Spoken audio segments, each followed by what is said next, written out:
I'm Dr. Prachi from Shield Healthcare.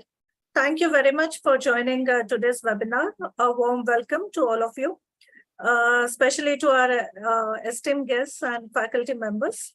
Without further ado, I will hand over today's webinar to our conveners. But before that, it's my privilege to introduce them. Dr. Supriya Jaiswal ma'am is Vice President, Patna Ops and Gynecology Society, and also Chairperson of Adolescent Health Committee FOXI till 2025. And our second convener is Dr. Kiranmai Devineni ma'am. Ma'am is Professor OBGY at JMC Vanapati, Chairperson of FOXI No to Violence Against Women Committee till 2025. And core member of FOXI Youth Cell till 2025. So thank you very much again. And I hand over the sessions to Dr. Kiran Mai ma'am. Over to you, ma'am. Thank you very much. Thank you. Thank you, Dr. Prachi. Welcome you all. It's really indeed a great pleasure today. This is our third episode of the joint Adolescent Health Committee and No to Violence Against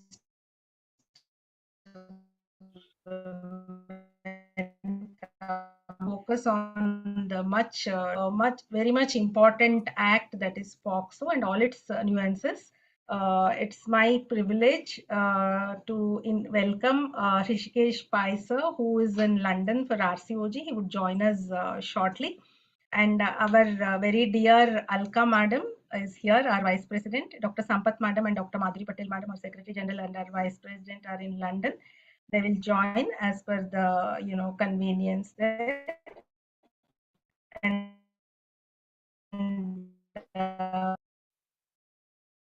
hello. Yes. Yeah. Am I audible? Yes, you are audible. Yeah. Some lag is there. So can I have the prayer song invocation before we begin? Prachi, Dr. Prachi. Ankurutvam kalyanam arogyam dhanasampadam Shubham kurutvam kalyanam arogyam dhanasampadam Shatrubuddhi vinashaya Deepajyotirnamostute Deepajyotirnamostute Shubham kurutvam kalyanam arogyam dhanasampadam Shubham kurutvam kalyanam arogyam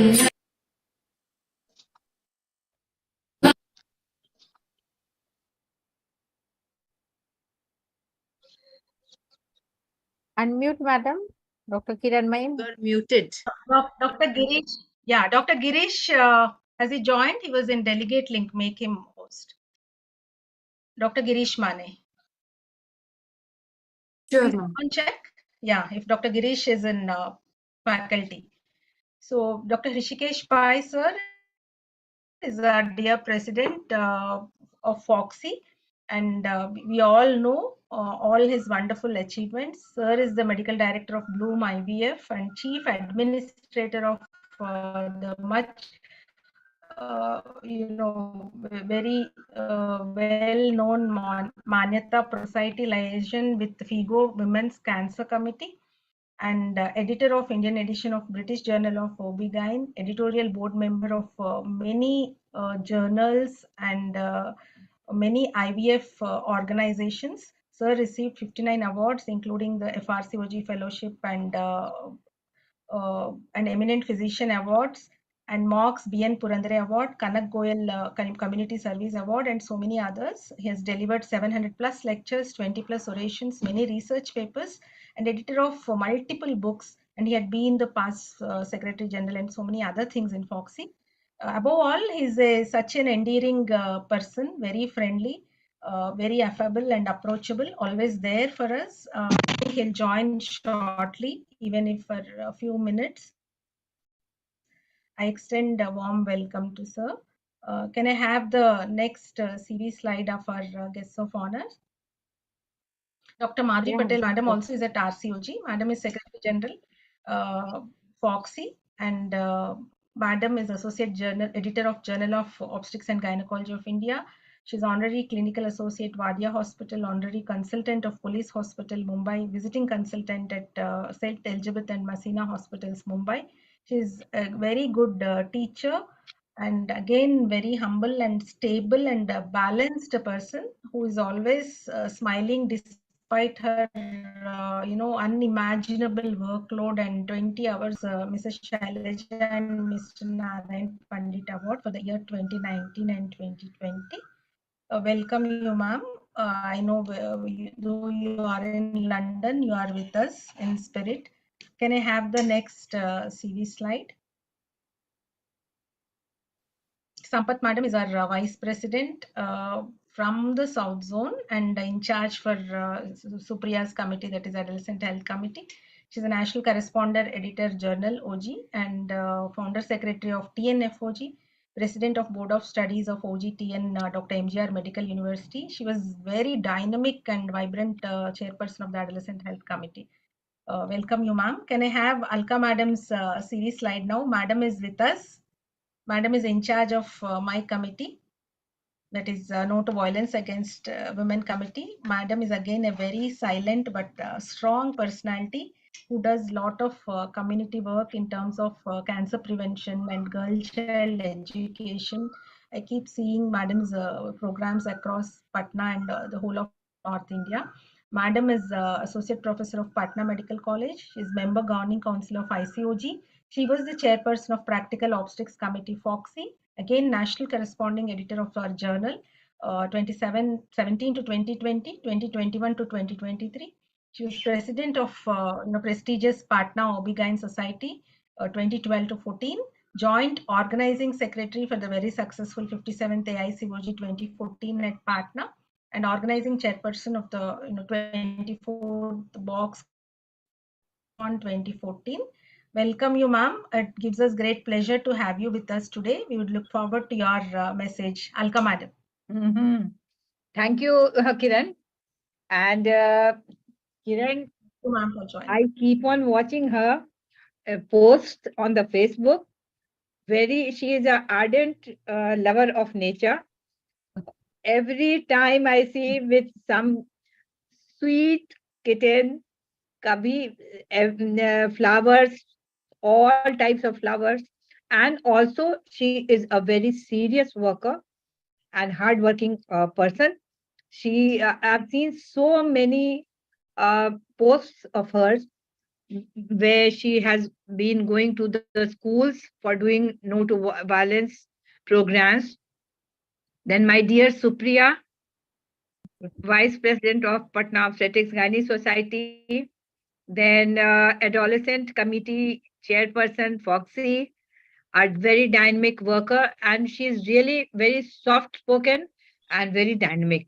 I admire her a lot, and I wish you all, both of you, the best in your careers. And for this workshop also, I hope this enlightens us as you desire. Thank you. Thank you, madam. Thank you. Thank you so much, ma'am. I think your blessings mean a lot for both of us because we intend to do many more programs together. Thank you so much, ma'am, for your kind words. Let me extend my warm welcome to all the chairpersons, very seniors who are here. There is Dr. Jamuna Madam, Dr. Dinesh Pathak Sir, Dr. Kumkum Sinha, Dr. Jagruti Desai, Dr. Mona Lisa, Rajguru, and I have told earlier Dr. Purohit Madam is here, very senior member from Ratlam, very active worker in the field of no to violence against women. Then our Dr. Supriya is here, and then our speakers, Dr. Girish, very eminent speakers we have today.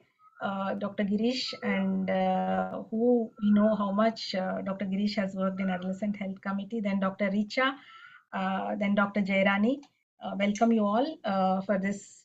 I think we are going to have a feast of academics, and everybody will go having benefited, having known about POSCO and its nuances. Yes. With this, I hand over to our MOC. Can I have Dr. Nandini Babu's I take CV? the Dr. opportunity 1 Nandini, minute. I know her as, Kiran ma'am, I yes, just take the yes, opportunity Supriya, to please. welcome all the speakers and chairpersons and all senior members. And thank you, Alkadi, for such a nice blessings to us. Sure, And sure. everyone, whoever comes in between, but we'll just take the message of President and Secretary General. Thank you, everyone. And now over to MOC, Kiran ma'am. Yes. Can I have Dr. Nandini's CV coming up? As Yeah. I was telling, Dr. Nandini is, I have known her from the Dhira training days and FICOG, member of the committee and national master trainer, as I have told, for both OB-GYN and school program, life member of many organizations. Over to you, Dr. Nandini, to take forward the first session. Thank you for your kind words, ma'am. And I wish warm welcome to all our chairpersons, speakers, delegates, and faculties who have been able to join our webinar. So session, in all we have 4 sessions.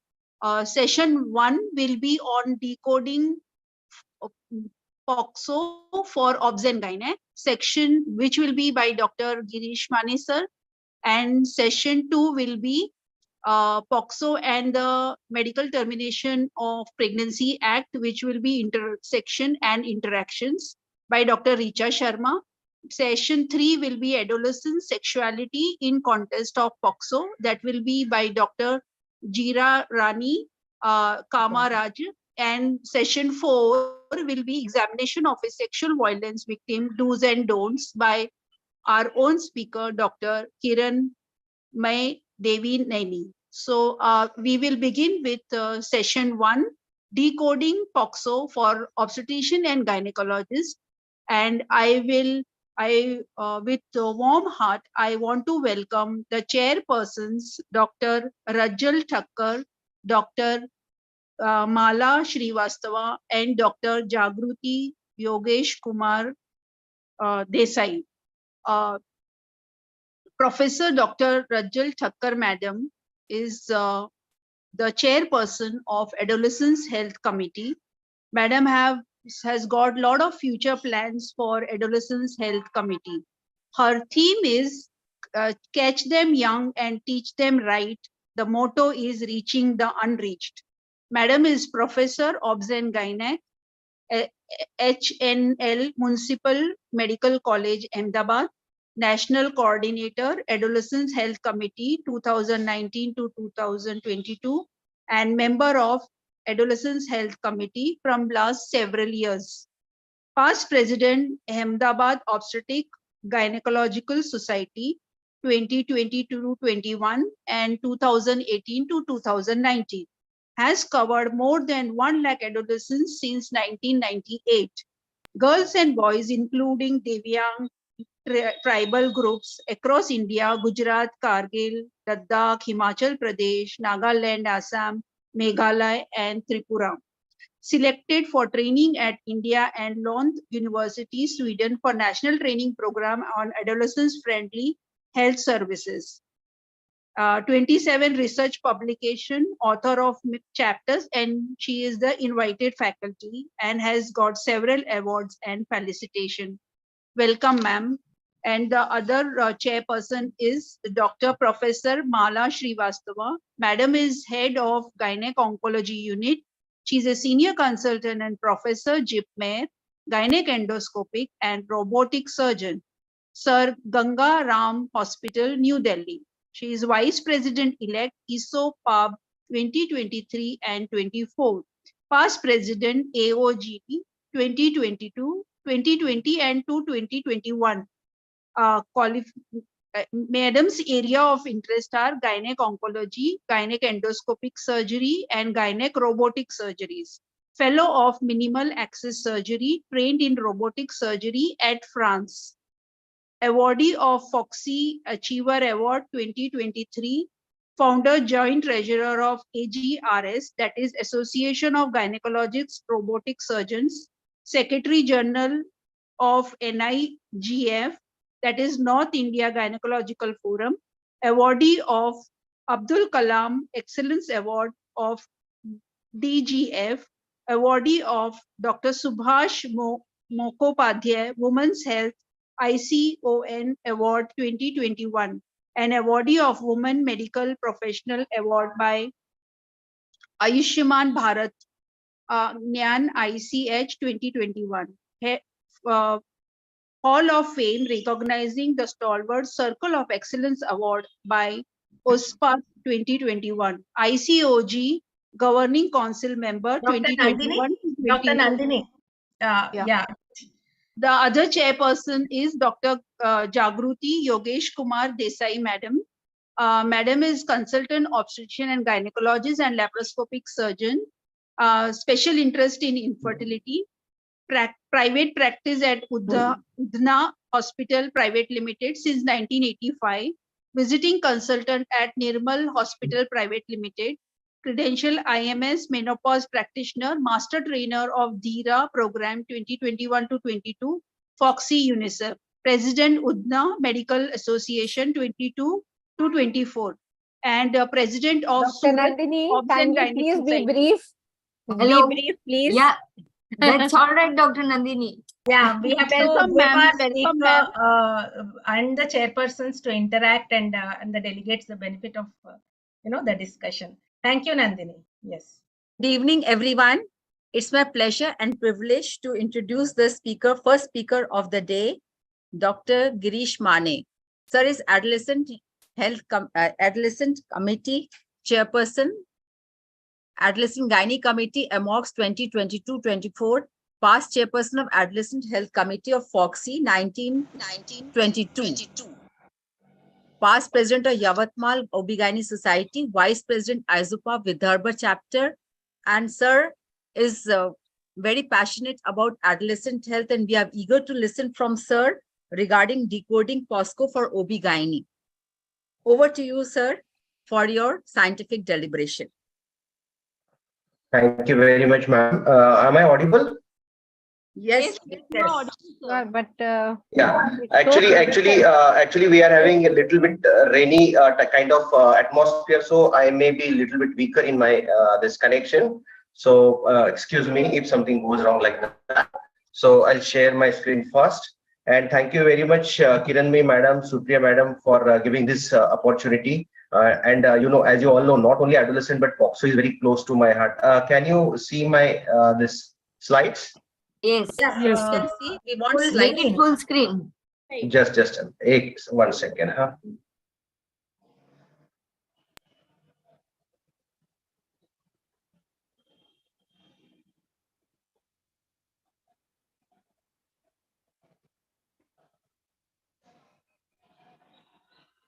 I guess now it is full screen and you can see, ma'am, is it right now? No, sir. Oh, it's not full screen yet. Slide 1.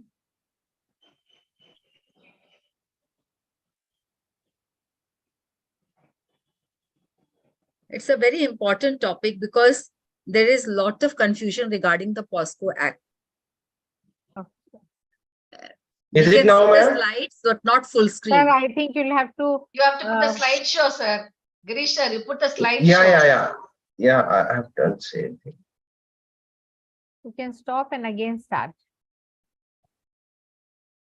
I have actually Yes, started now my it's full Okay, screen. okay. Okay, sir. Yes, sir. Sure. So thank you very much and good evening once again, everyone. And let's talk something. And I will try to decode this act, POSCO Act, which is very important for almost everybody. And just a moment, I'm locating.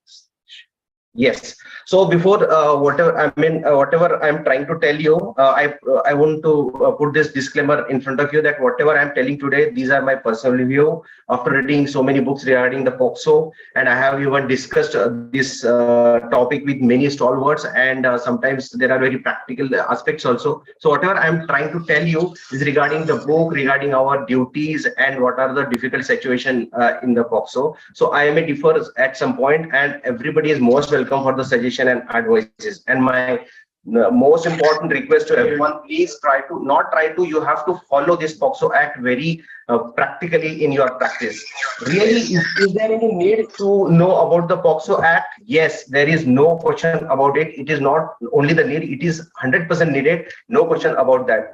Friends, as you all know that nowadays the medical legal cases, they are rising day by day. And unfortunately, the gynecologist people, they are heading this chart.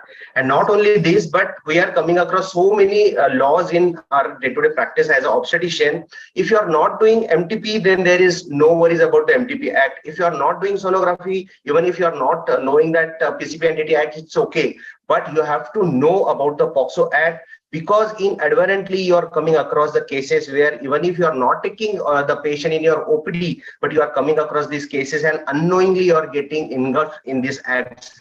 And that's why, and we gynecologists are very much prone for it. We are the most vulnerable people, because the patients who are the victim of this POSCO Act and for whom this POSCO Act has been designed, they are coming to your OPD, and even if you are not doing anything with those girls, you are supposed to know this. Already we doctors are facing so many problems while taking admissions to the medical college, then while doing the post-graduation, then establishing the practice. But the real problem is not this kind. The real problem exists when the law meets the medicine, and this is the most horrible situation. And that's why every doctor should know what is their criminal liability.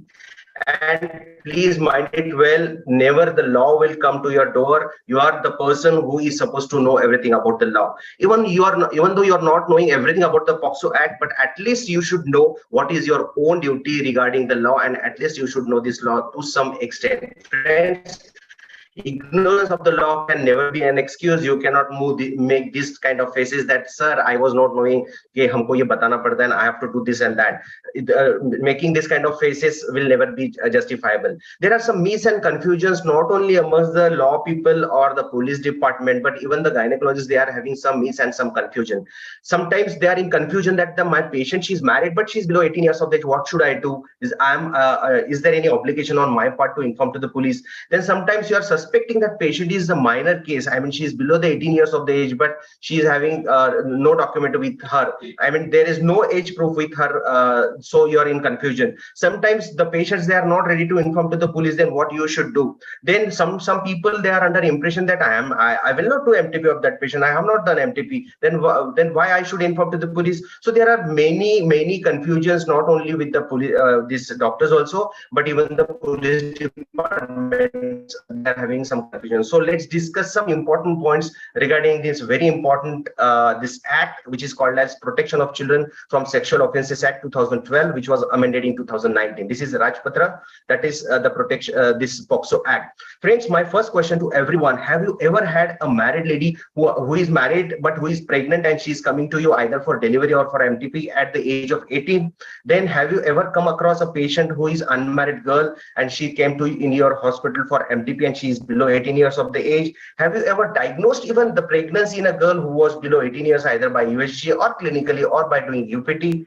Have you come across any patient who was unmarried below 18 years of the age? You did nothing, but she came to your hospital with the complications of MTP, for example, the RPOCs or excessive bleeding or even ectopic pregnancy or any other case. Then have you given any prescription of contraception to a girl below 18 years of the age? Now, next important question: have you informed to the police? If you have not informed to the police, then this can be your condition. You can be behind bar without any there is no doubt about it. If you are not following the POSCO Act, you will be definitely behind the bar. And in this situation, you can never say that I was not knowing the law, because ignorance of the law can never be an excuse. Friends, you should definitely save the girls, but before saving the girls, you should first save your skin. And that's why let's talk something about the POSCO Act. As you all know, there is huge violence in India against the children. There are already established Indian Penal Code for the rape, kidnapping, molestation, sexual harassment. Then why is the need of this POSCO Act? Why it was developed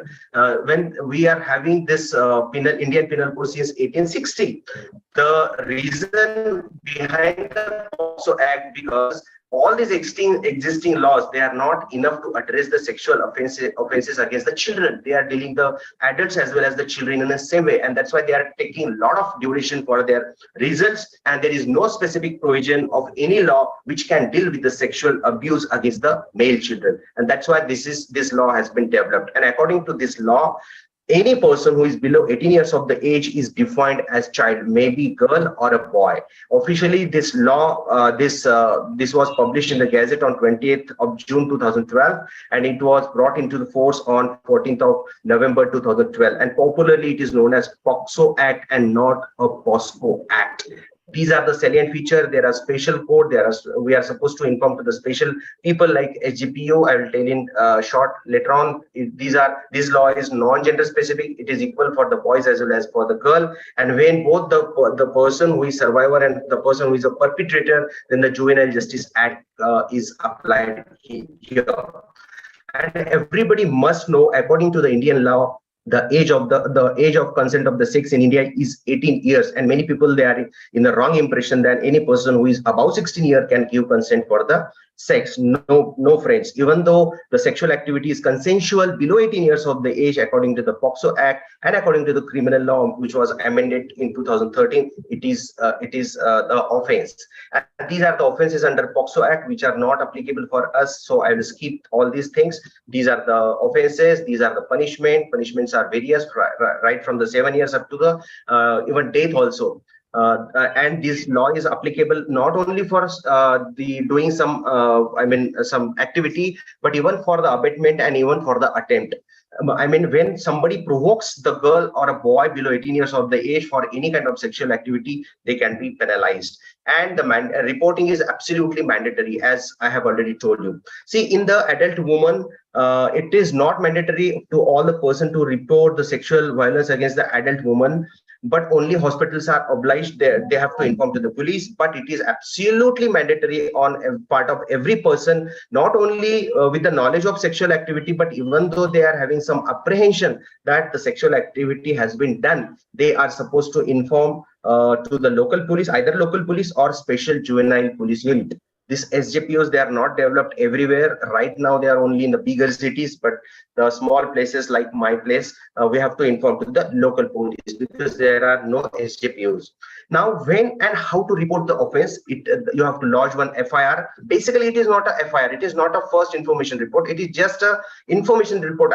Not like a FIR in a criminal process. In the book, it is written that you can give it in the written or oral, but I will suggest you never do it orally. You please write down 2 copies and submit 1 copy to the police department and get their signature and the inward number. And I would like to advise everybody that don't take only the signature. Take down the name of that person who has taken your complaint, the phone number of that person, and the buckle number of that police. And not only with having the knowledge, but even if you are having apprehension, it is your obligation and it is your duty to inform that offense to the SJPO. And it should be signed not only by the police department, but by you also, and preserve the duplicate copy forever, not only for the 5 years, because sometimes the cases can be lodged after 10 years, 15 years, or whatever time. So you should have that copy, because if you are not having that copy of submission to the police department, then you can be punished, because it is your own duty to prove that you have informed to the police. Now, how to inform, I have already told you. It should be always with the acknowledgement. Whenever you are informing to the police, you should have some or the other kind of acknowledgement. But sometimes what happens, actually, many doctors, they have told me that police, they denies such kind of this FIR copies. For example, specifically in the cases where the girl is married. So even they are not taking your FIR, you can dial 100.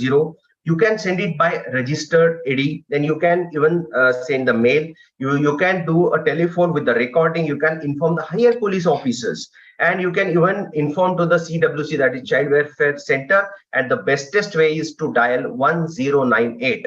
1098. For example, in my state, if I am dialing this 1098, the call will be received in Mumbai, and the Mumbai people will then take action. They will inform to the Yavatmal police, and then the things will be done.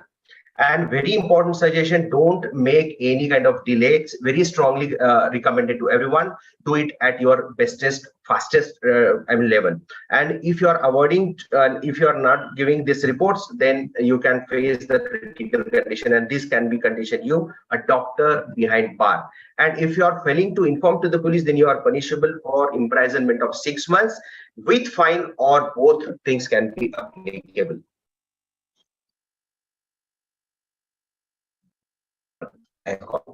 And one very important thing, if you are heading some department, or if you are heading some institution, and if you are subordinate to such kind of crime, then you are punishable for 1 year. The imprisonment can be double what is for the individual person.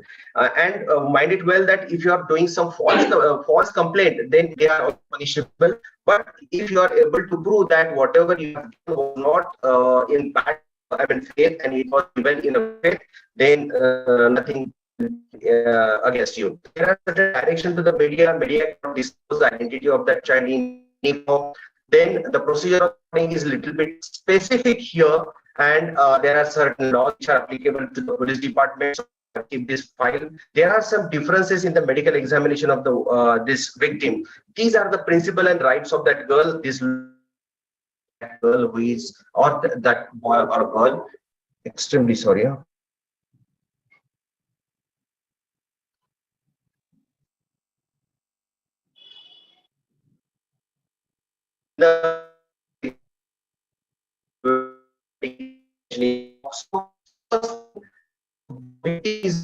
Then expected that medical officer. The medical examination should be done present of the parents. I think the voice is breaking.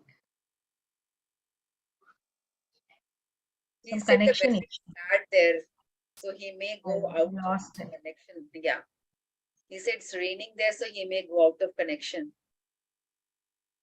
Unmute yourself.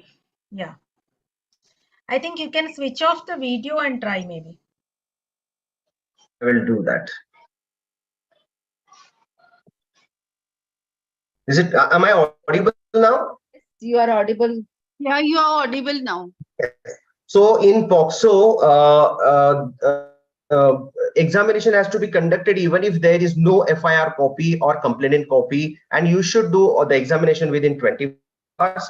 And if the girl child is brought for the medical examination, then the lady doctor should examine her. The examination should be done in presence of the parents, and if at all there is no presence of parent, then the examination should be done in the presence of a woman who is nominated by head of that institute. Yes, but in case of the emergency, if at all emergency is needed, and if the lady medical officer is not there, then the male doctors also can do the things, and they can give the whatever emergency treatment is needed. Now, this is the most important part of my talk. There are some difficult situations, because what I'm expecting that these all things are known by everyone, but we should discuss some very specific situations where we are in dilemma always.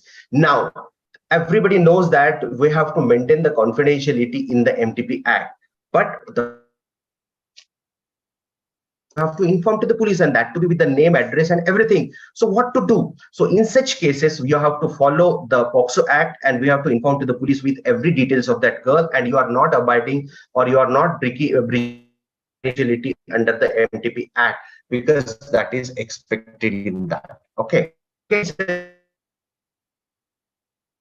Examine of that person, but according to the POSCO Act, it is regardless the consent of being taken or not. So now in some condition where the relatives, they are not interested or they don't want the criminal investigation, friends, you have to inform to the police even the relatives or the patient, they are not giving consent or they are not interested about your information. You have to inform. If you are not informing, then you are breaching the POSCO Act. Now there is one tricky situation where the child is about 12 years but below 18 years, and she or he is ready for the examination, but her parents, they are not giving consent for the examination.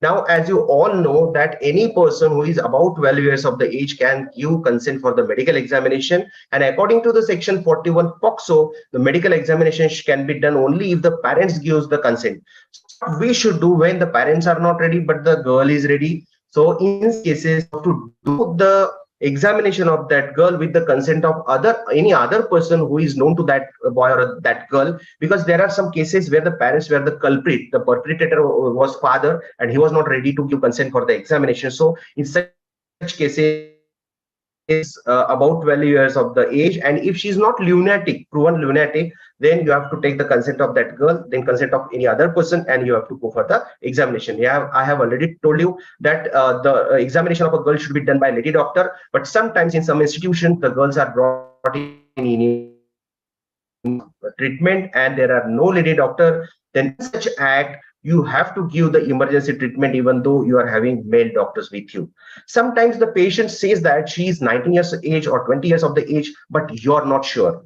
So in such case, you have to take at least some of the other kind of physical evidence of her age proof. And the bestest will be the Aadhaar card or school certificate or driving license or any other paper. And if they are not present, then some of the other kind of clinical investigation you should have.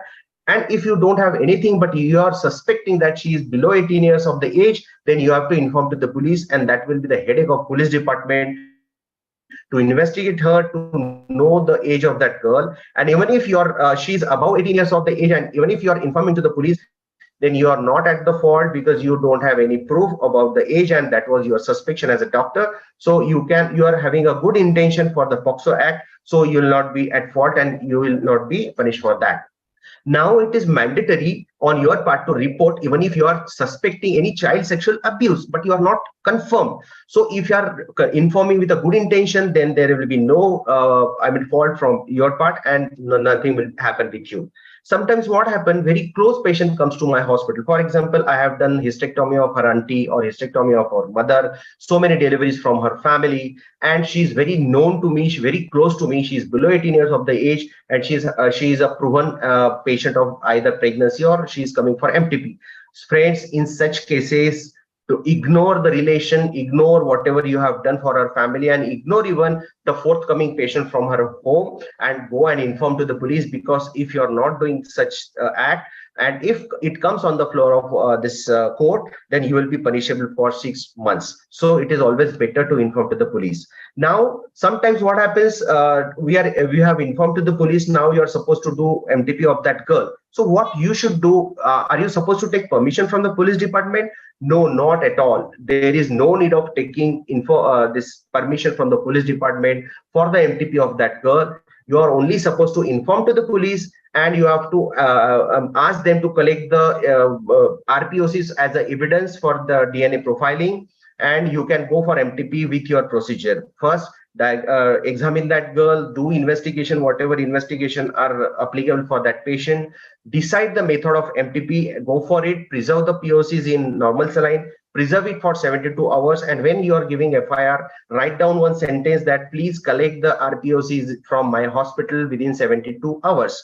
And if the police person or police people are not collecting those samples from you, you can give one more reminder to them after 24 hours, mentioning that within 48 hours they are supposed to collect those material, and if they are not collecting from you, then you can destroy that material after 72 hours. So the bestest method to preserve the POCs in the normal saline and put or preserve all this material in the refrigerator. Now, sometimes what happens, the patient is coming to you with the history of amenorrhea or pregnancy of 6 weeks. You can give her even the MTP pills. please don't give MTP pills to the patient and don't let that patient to go to the home, because you have to hand over all these RPOCs to the police department, because that is the only evidence where the paternity can be proved by the DNA profiling. So in every case, you have to take out the POCs and you have to hand it over to the police department. I have already told you about the POC. Friends, everybody knows that there is one government program that is called as Rashtriya Kishore Swasthya Karyakram. And this is a training module for the ANM and this health workers. And what this program is saying that we are supposed to give the contraception to the adolescent. It means government in one program is asking us to give contraception and the advices regarding the contraception to the adolescent. And in the POSCO Act, they are trying to deny the involvement of any kind of sexual activity of adolescent. Isn't it? So these acts, they are against each other. So कभी-कभी government का ये देख के थोड़ा सा मतलब confusion भी हो जाता है. So to conclude my talk, this POSCO Act, actually there is lot of stuff regarding the POSCO Act, but my fellow faculties, they are going to talk regarding those aspects with you. So I don't want to be a hurdle between them and you. So I am trying to put only important aspects in front of you. So to conclude, this act is gender neutral. It is equal for the boys as well as for the girl. It is applicable even for the abetment and attempt of the this act. Then it is mandatory on your part to report, even if you are having the apprehension. Then there is penalty if you are not reporting to the police. Then there are some differences in the examination and treatment of the victim of a rape and victim of the POSCO Act. And there are some controversies which I have already discussed with you. So in the end, I will like to give some off-record tips. Means these things are not written in the books, but they are very important. You have to ask the legal age proof to every unmarried pregnancy, because sometimes see what happens. The girl unmarried patient comes to your hospital. She is above 18 years of the age, but these cases are likely to be getting in the court of law. And that time, if you are getting any kind of summons, then you should have her age proof with you, isn't it? Then while advising the USG to any unmarried patient, don't write the probable diagnosis as pregnancy. See, there was one case, one doctor, she gave one USG paper. I mean, she advised one USG to one girl. She wrote down her name, her age as 17 years, and she wrote down the probable diagnosis as pregnancy. It means, it proves that she was having apprehension or knowledge that that girl was pregnant. And then later on, after doing sonography, that girl ran away. She didn't came back to that doctor. But ultimately, she went to some other person. Then that case, it came on the floor of court, and it was very clear and very obvious that the previous doctor, she was knowing that that girl was pregnant, and that was sufficient to prove this breach of POSCO Act against the previous or the first doctor. So what you can do, you can write down the probable diagnosis at pain in abdomen or lump in abdomen, but don't write pregnancy directly on these papers. Then while doing USG of every unmarried girl or a patient for any other reason, for example, you are doing sonography for pain in abdomen or lump in abdomen, sometimes accidentally the patient can be pregnant. So you should ask for age proof. Then while doing the delivery of any married lady whose conceptual age was below 18 years of the age, and she's I mean she's married, see, there are very likely chances to get some problems with such kind of cases. But at least what you can do, you can write down her age as 19 or above 19, and if possible, ask her or her relative to fill up the admission form. And if it is written in their own word, that the name of that patient, address and age, then at least you have some kind of things you can tell in the court that she told you her age as 19, because nowhere in the law it is written that you are supposed to ask for the age proof, isn't it?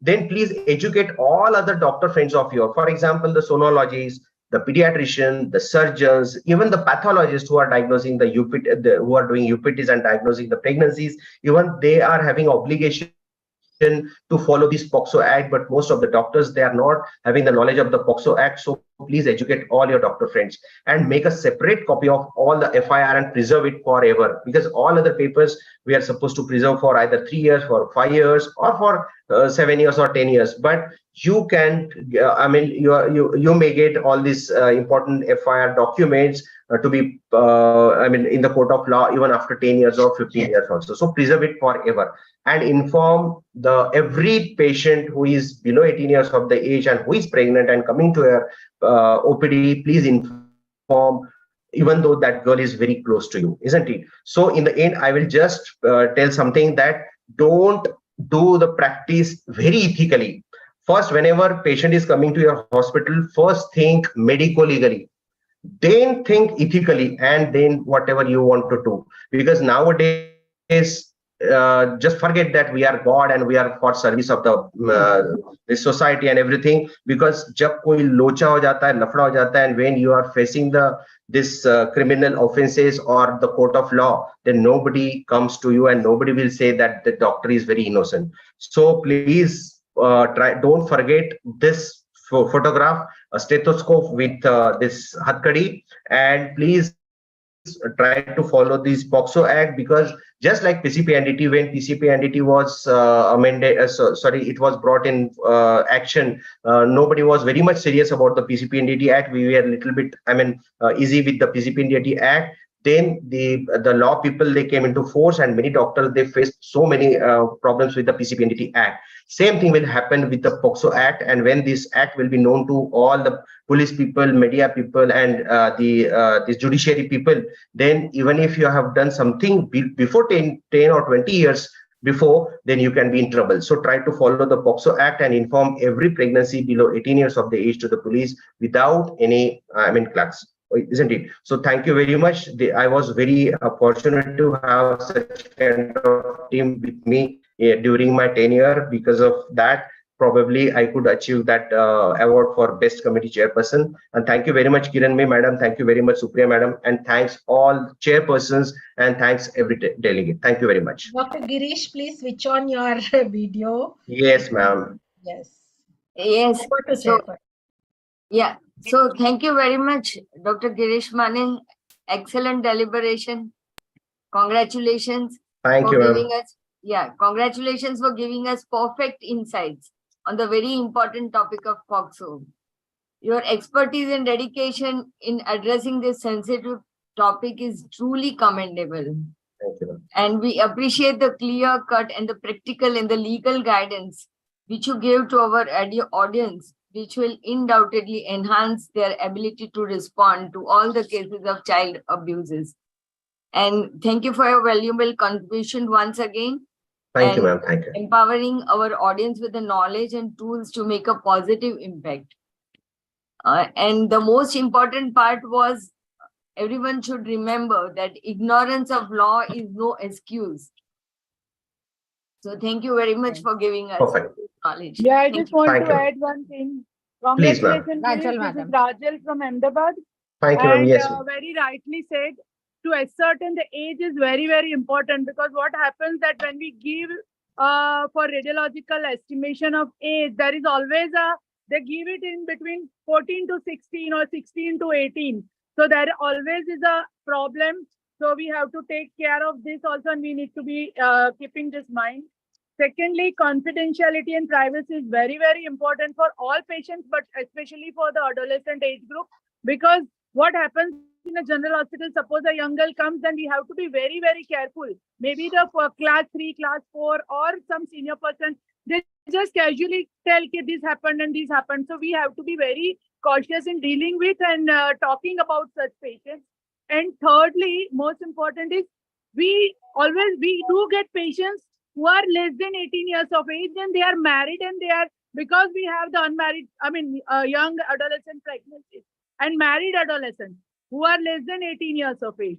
So this is a very tricky situation when the girl is already married and coming to us. So we have to, be very careful, and we have to be very judicious, because as per the law, we have to inform the police. And then, like, we had one patient where the boy was 18-year-old and girl was 19-year-old. So as per the legal age of marriage, the boy is underage. But then we have to be, depending upon the situation, when the girl is married, then we have to be careful and to counsel the patients and the relatives. Thank you very much. Thank you, Supriya Thank you, and madam. Madam, for inviting me. It's Thank you. raining heavily. You can see over here at Ahmedabad. Yeah, lovely weather. Take care. Take care. Thank you, madam, for joining still. Yes. Thank you, Dr. Kiran Mai. Thank you so much. Bala ma'am, you have Dr. Girish, it was really Yes, very ma'am. important messages that you have given. Very important message that you have to save your skin first. then treat the patient. You have to follow the laws. That is more important. And then come ethics. And these are very important Exactly. points that you have given, that you have to take ascertain the age of the patient by whatever means you have, and definitely inform the police right in time. Do not delay in doing that. And I'm sure all the delegates who are listening, and even we are all listening, we are getting good carry home messages. Thanks, Yes, Dr. thank you, ma'am. Supriya and Dr. Kiranmi, to keep this topic, which is a very burning topic of the day. Thanks, everyone. Thank you very much. Yes. Yeah, I have Supriya. Do I have permission for just share one or two very quickly? Yeah. Dr. Girish, there is a lot of requests for sharing your presentation and recording. I hope we'll be able to share the recording with all our delegates. Sure, And ma'am. second, one case, there is a question in the chat box. What if Yes. the abuser is brother? As you were telling, sometimes the family itself will be the abuser. I remember, I have heard one case from our medical college where it was presented as a child battering. The child had multiple injuries. Then the gynecologist sincerely had reported. She suspected abuse and she reported to the police. There was so much dilly-dallying on behalf of the police also. They were not willing to take up, and there were pressures from outside. There were phone calls to her, threatening kind of and all. It turned out that father was the abuser and father worked in association with police. He Yes. was working for police as an employee. That was the kind of, ultimately case was booked, and the higher, brass of the police had felicitated this gynecologist finally for having been so brave, and she didn't relent. Like, she didn't go back on her, she said, I suspect something. So this is Pocso. And another case is, as you have told, it took us 3 days to convince our administration that we have to report this case to police. Nobody was understanding.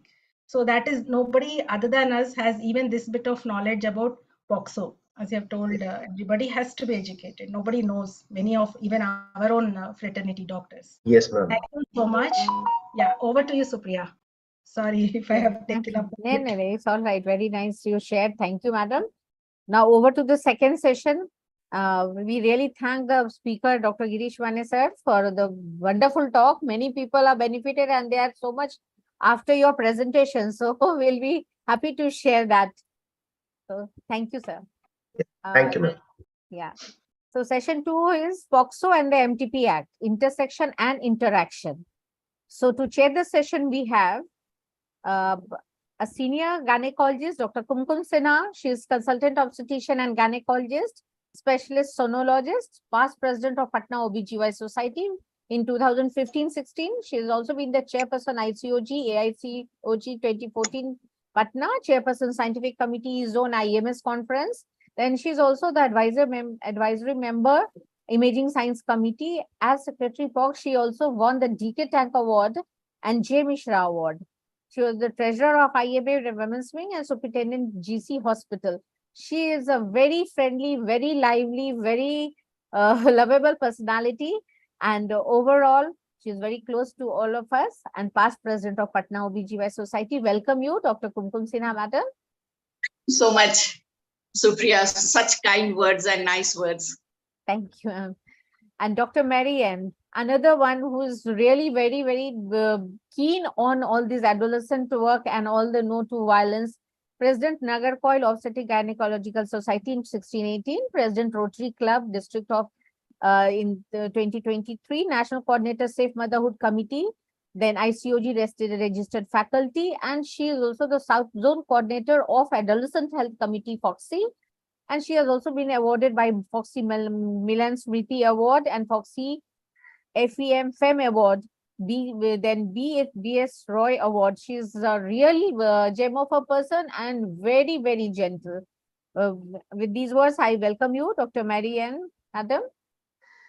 Thank you so much, Priya, for the beautiful intro. I am always very happy to be to work with you, to be in the webinars where whichever you are the special person. And I should thank Dr. Kiranmai also, who's close to me, and another person whom I really adore. So it's really a very great privilege, and I'm happily participating in this webinar. Thank you so much. I know. Thank you, madam.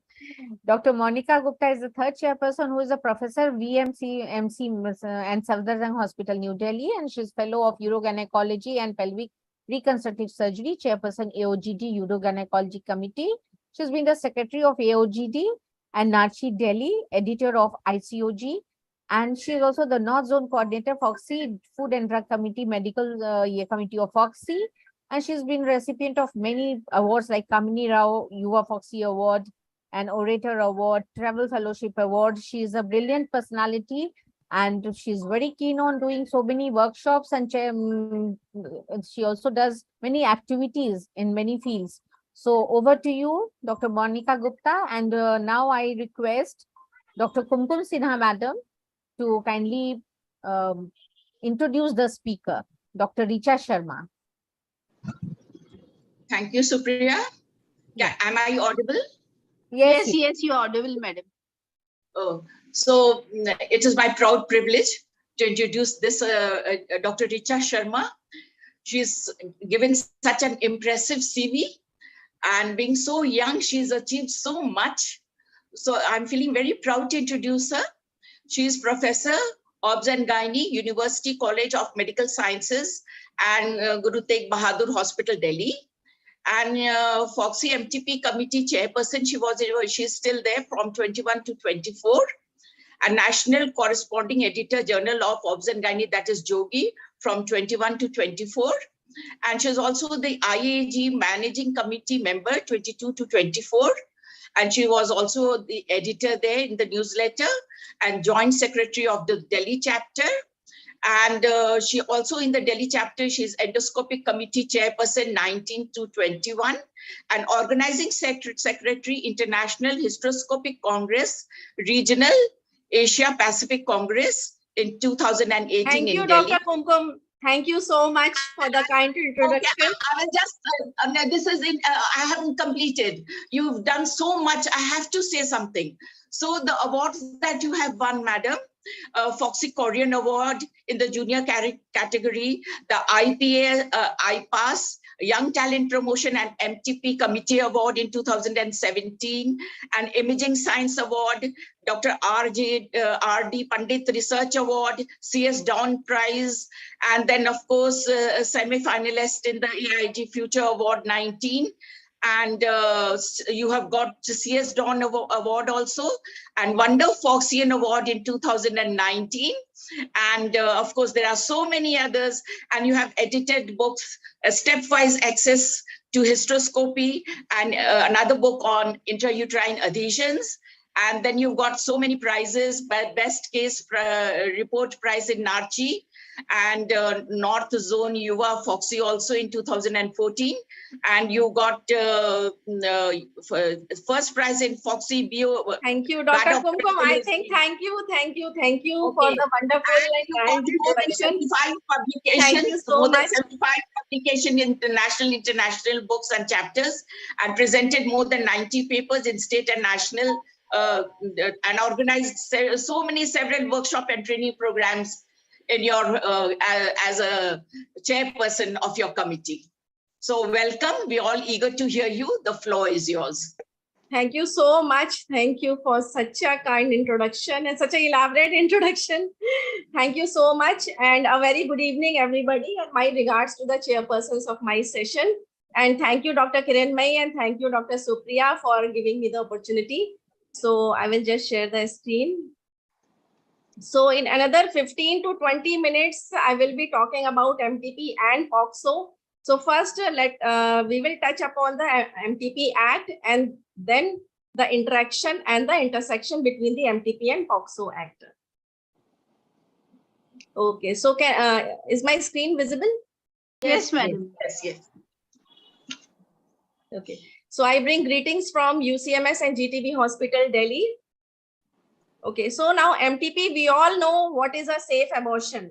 Now, safe abortion means if the abortion or the medical termination of pregnancy has been done by the person who is authorized to do, and the place which is approved for the MTP, and then there is a definite indication which is laid by the law. So MTP Act, it clearly defines who, when, where, and documentation. Now, documentation is very, very important as far as the MTP Act goes. And this is the big journey, the MTP bill and then the MTP Act amendment journey. So finally, the new MTP Act 2021, it was implemented on 24th September and then notified on 12th October. So now let us summarize the entire MTP Act. Now, this is a very important slide. Now, who is eligible to do the MTP and who is eligible to give the opinion for the MTP? Now, we all know that till 20 weeks now, the opinion of only one registered medical practitioner is enough. And between 20 to 24 weeks, 2 RMP's opinion is needed. And after 24 weeks, it is the medical board which will decide. Now, till 24 weeks and beyond, who can do the MTP? Is the any registered medical practitioner who is having PG degree or a diploma in obs and gynae, provided the degree or a diploma is a recognized one and the name is there in the state medical register. So I assume in this forum all are the gynecologists. So we are all of us are authorized to do the MTP up to and beyond 24 weeks. Then there are few criteria for the registered medical practitioner who are the MBBS doctors. I'm not going into the detail into that. But just want to tell that after the amendment, even the MBBS doctors, they can also do the MTP and they can also give the opinion up to 9 weeks. Now, this is a new clause which has been added, provided they have 3 months of experience in obs and gynae or they have done 10 cases of MTP by medical method. So they can give the MTP by medical method up to 9 weeks. Now, this is another very important slide regarding the indications. Now, we have to be very clear, like up to what gestation, which indication has to be fulfilled. Now, gestational upper limit, certainly it has been increased, but in only for the certain category of the women. So here you can see up to 20 weeks, we have the 5 indications which were already there previously also. That is to save the life of mother, to prevent grave physical or a mental injury to the mother. If there's a risk of congenital abnormalities, then humanitarian ground rape, and the last one, contraception failure. Now it includes unmarried women also. Then 20 to 24 weeks, 7 categories only are entitled. Those are the survivors of sexual assault, rape, incest, or minors. Then if the woman has become widow or divorced, or if the woman is having physical disabilities or mental abnormalities or mental illness, then if there's a risk of the congenital malformation in the baby, but that malformation should be incompatible with life, or it puts the risk that the baby will be born with a physical or a mental abnormalities. For example, if you pick up a calyps on the ultrasound, so it does not mandate you to do the MTP for that patient because it is neither an incompatible one nor it will put the serious physical or a mental handicap. It is a correctable abnormality. Then women with pregnancy in the humanitarian settings, disaster or emergency. Now, after the Supreme Court order, now unmarried women are also covered under this category. Then after 24 weeks, it is only for the fetal congenital anomalies. Now, where we can do the MTP, now the government, any government hospital, they don't have to take any kind of approval. By default, they are already approved for MTP. But we should know that MTP up to 8 weeks can be done in PSCs. Up to 12 weeks is CSCs. Then district hospital is up to 20 weeks. And medical college is any period of gestation up to and beyond 24 weeks, provided other criteria is there. Then private hospitals or the private setup, they have to take the approval from the government, that is by the district level committee. So the approval for the private setup is only for the 3 categories. That is up to 12 weeks. Either you can take the approval till 12 weeks, provided you have the infrastructure, or you can take the approval till 24 weeks. And then after 24 weeks, it is in the medical college only or the certain notified centers where there are the facilities for the procedure under ultrasound guidance. So what are the criteria for 12 weeks and 24 weeks? You can easily refer to the website also. Now, to get your centers approved, the process is very, very simple. You have to fill the form A and you have to submit to the CMO or the district health officer of your area. Then they have to come for the inspection and they will verify your place and all the certificates. And suppose if they find any kind of deficiency is there, then they give you time to correct it. And once it has been rectified and once they are satisfied on the verification, they recommend to the district level committee. and then you get the approval for that. So this is the Form A, how you apply for the approval. Here it is clearly mentioned up to 12 weeks or up to 24 weeks. Now category A and category B is there. So now the places who have got the registration up to 20 weeks before the amendment, now it means 24 weeks. So you don't have to reapply for the re-registration, but then you just have to get your Form B updated. So this is the Form B. Now here it will be clearly mentioned you are entitled to do the MTP up to 12 weeks or 24 weeks. So you have to get this form corrected because you have to display this form in the place wherever you do the MTP services. So now coming to the documentation part. Now documentation in MTP is very, very important. Now MTP, very small procedure, but then it is governed by the Act. So we have to go as per the law. So these are the 4 types of the documents which you have to fill. Either you are doing first trimester MTP, second trimester or third trimester. By medical method, OPD basis, MMA, or after the admission, whatever kind of procedure, or the surgical abortion, you have to fill these 4 forms. Consent form, it is very important, Form C. Then the registered medical practitioner opinion form, depending upon what period of gestation you are doing the MTP. And then the monthly reporting form and the Form 3, that is the admission register. Now consent form, it is very simple. All the entries are self-explanatory. One thing you have to remember is that the patient who is more than 18 years can give the consent for MTP. Consent of husband or relative is not required. But if she is a minor girl or a mentally ill, then the guardian will sign. And guardian can be anyone who is taking care of that patient, need not be the blood-related one. Now this is the Form 1. Here we have this, we have to fill if we are doing the MTP till 20 weeks. This is the Form 1. And in this, we have to fill the details of 1 RMP and the details of the patient. And then 5 categories are already listed. You have to choose whichever is appropriate. And then the signature of the RMP has to be done. Now this is the Form E, which we have to fill if we are doing MTP between 20 to 24 weeks. So here the details of the 2 RMP has to be written here, then the patient's details, and then 7 categories are listed here. You have to choose that. And then the serial number also you have to write. So serial number will come from the Form 3.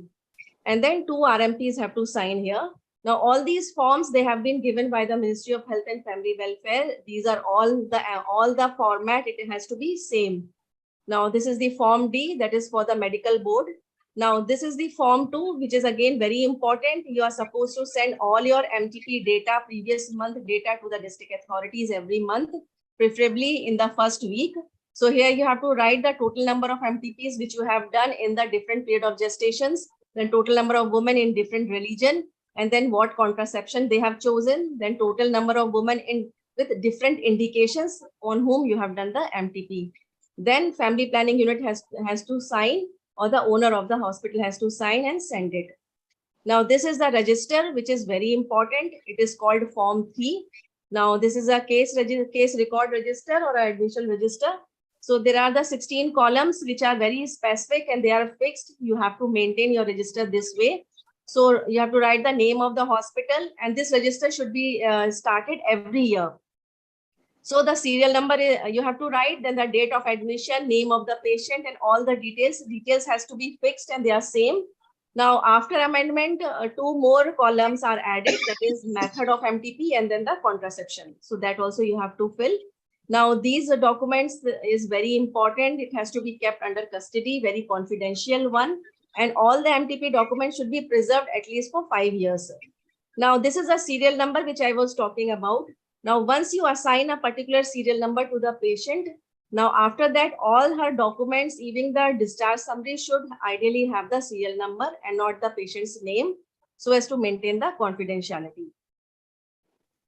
Now again, now to revise once again, now the consent form and RMP opinion form, it has to be properly sealed and kept. And Form 3 also should be kept under lock and key. It should not be opened by all, only under the authority of law.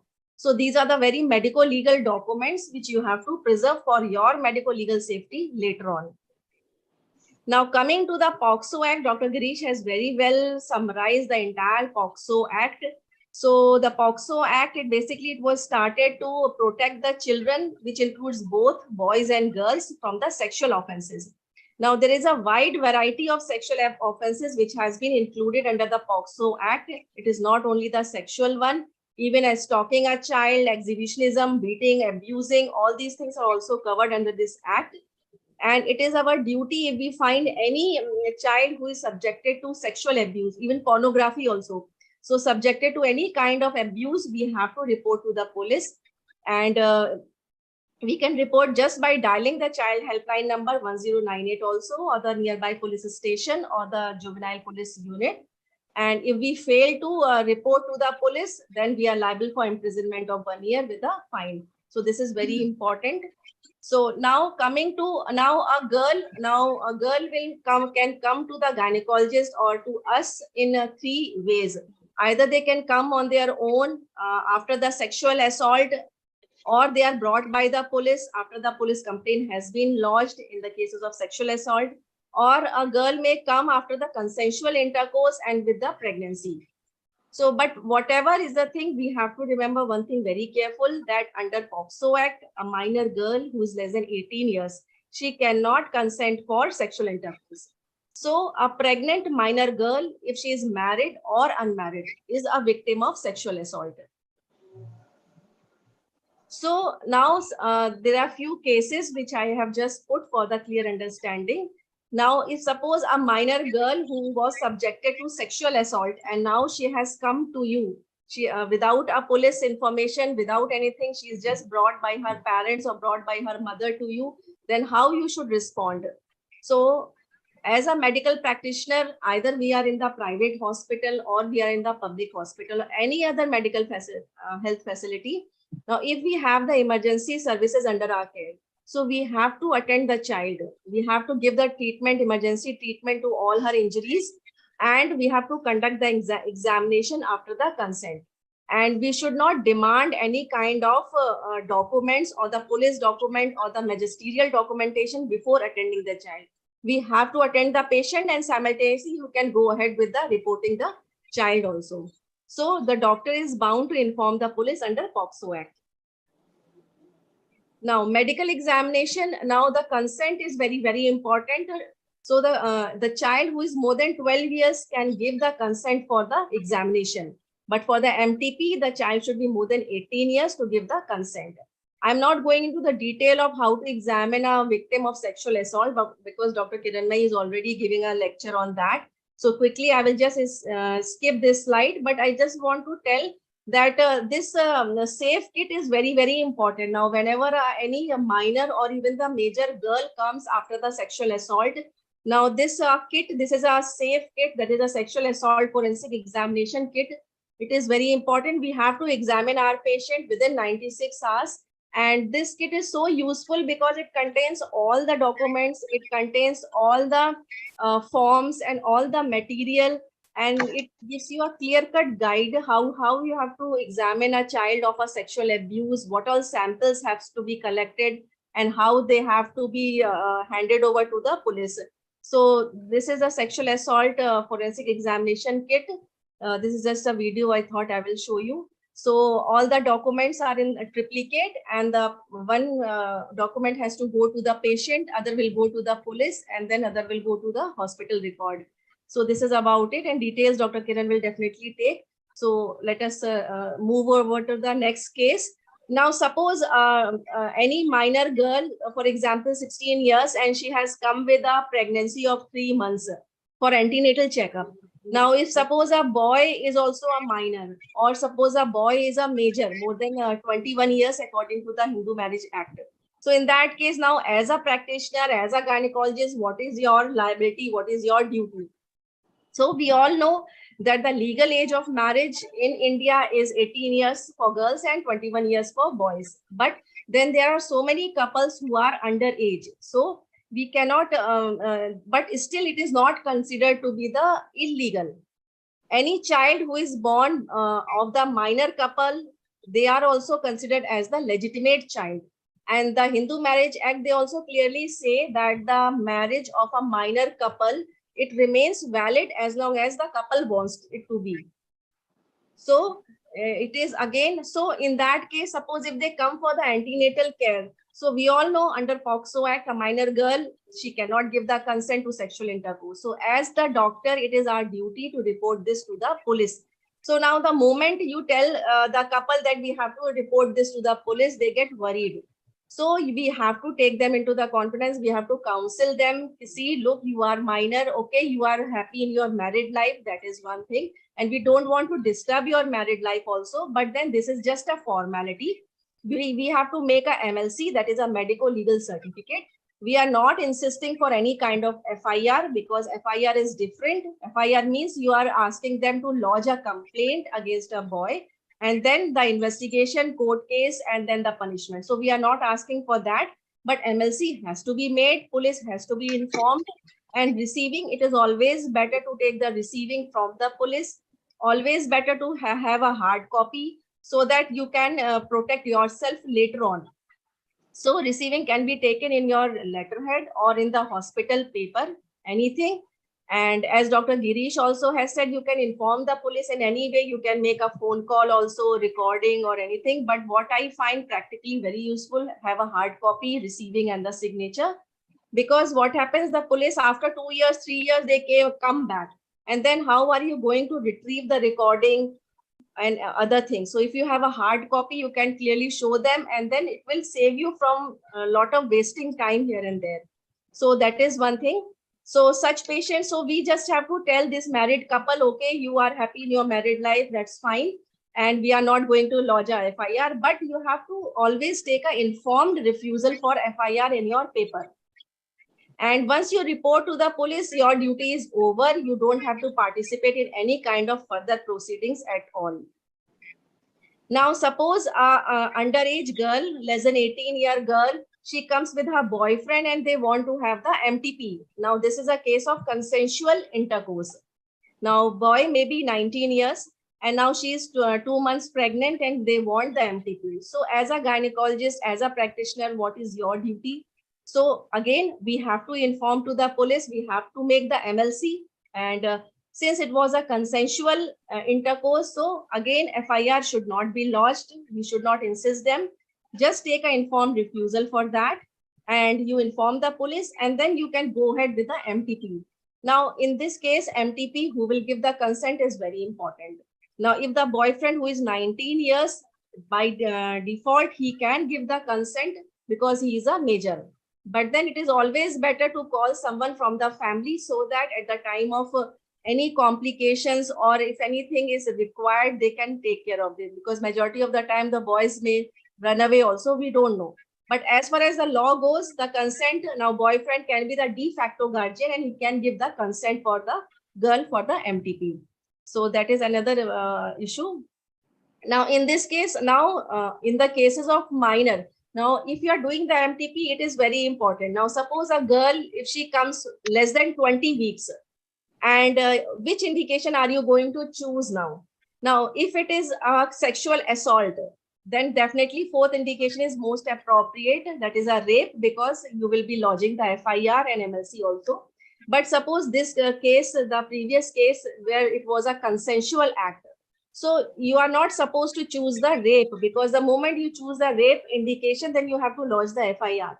So in the cases of consensual intercourse who have come for MTP, or the couple who are underage and who have come for antenatal checkups, okay, in that case, suppose if they want the MTP, so in that case, either the contraception failure can be chosen because it covers unmarried women also now, or any other indication to save the life of mother or to prevent grave physical or a mental injury to the mother, depending upon the case. So what I just want to highlight is that if you are going to choose rape as the indication in the cases of consensual, then it should not be taken because FIR has to be lodged. So that is another important thing. And if the girl has come between 20 to 24 weeks, then you can easily choose the second clause, that is a minors. And again, if you're choosing the first one, the FIR will be lodged. So in cases of consensual, because you have to choose the minors.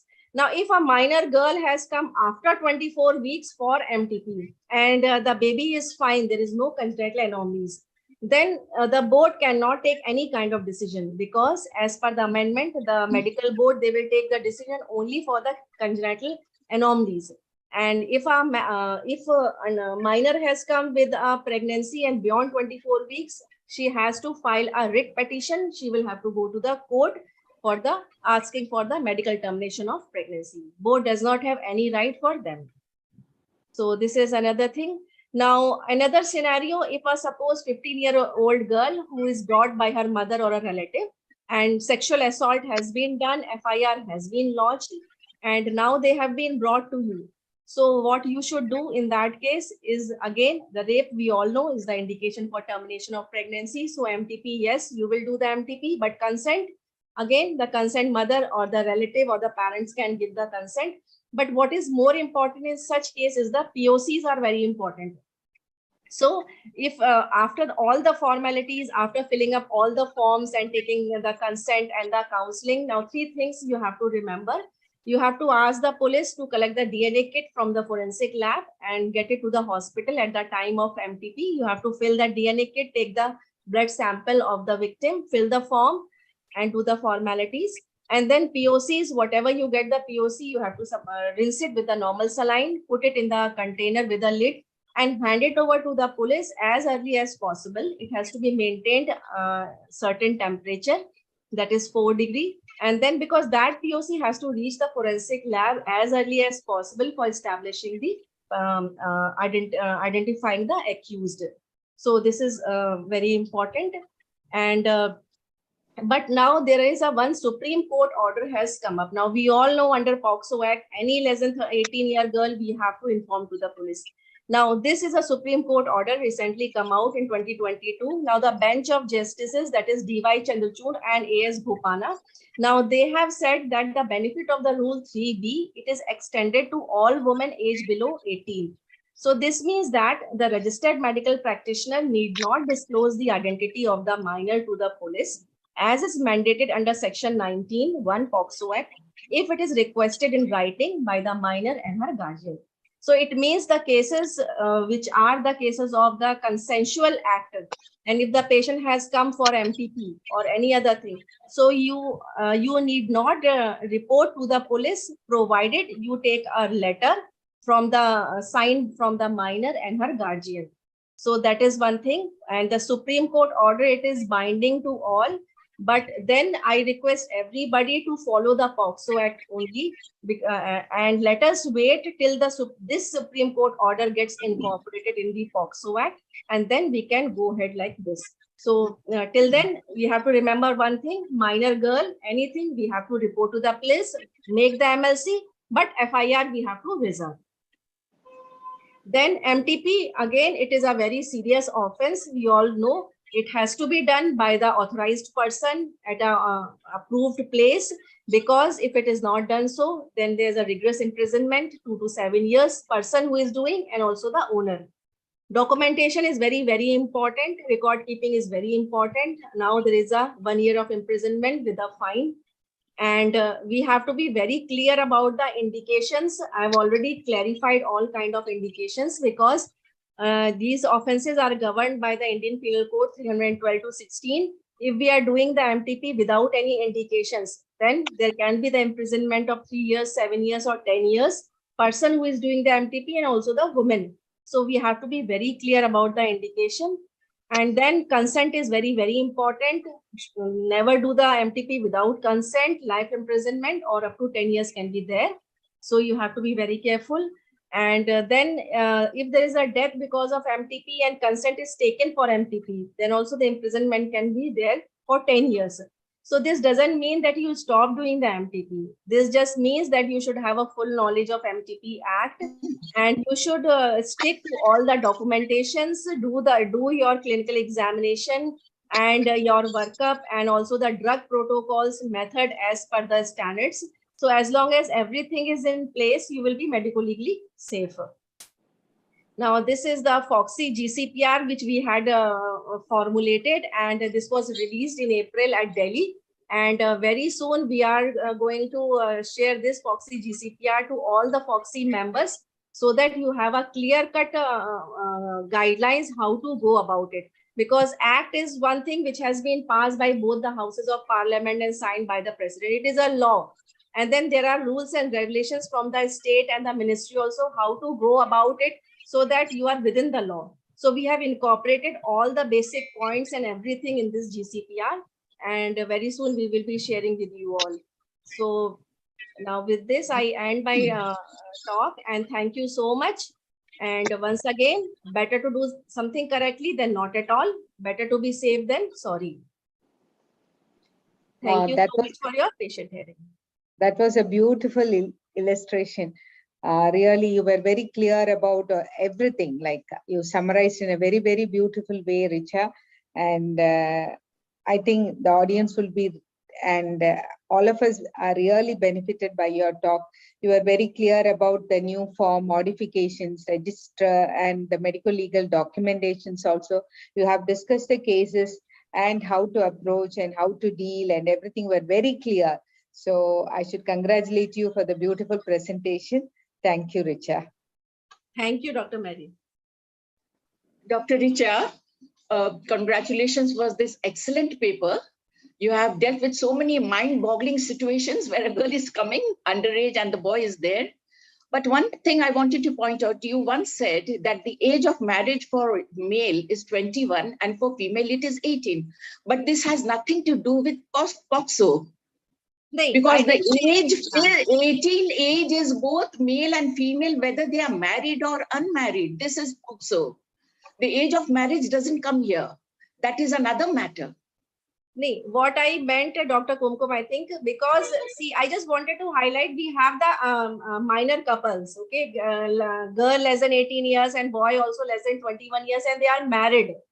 Okay, the moment they come, then we think whether their marriage is a legal marriage or not. That also question comes to our mind, and we start thinking, okay, now let us discuss. So I just wanted to see, as far as the Pocso Act goes, we are very clear. Less than 18 years, girls, means it's a Pocso Act. You have to talk to the police. That is one thing. Another thing, what I just want to highlight, that if a child is born of a couple who is minor, okay, less than 18 years and less than 21 years, that child also is a legitimate child. Okay, and their marriage also is considered to be valid as long as the minors want it to be valid. So this is according to the Hindu Marriage Act. I just wanted to highlight one common problem, because we do get our cases and then we think, okay, whether the marriage is legal or not, because they both of them are underage, what to do. So I just wanted to point out a practical pointer. The moment that you said that minor girls and minor boys coming, and the moment you said that consensual, that is the love angle is there, then the legal aspect is always soft on them, because they are in love and they want to establish a family, and they have a compassionate ground on that. But the MTP, if a patient comes in Pocso, minor, the first thing is that we have to report to the administration.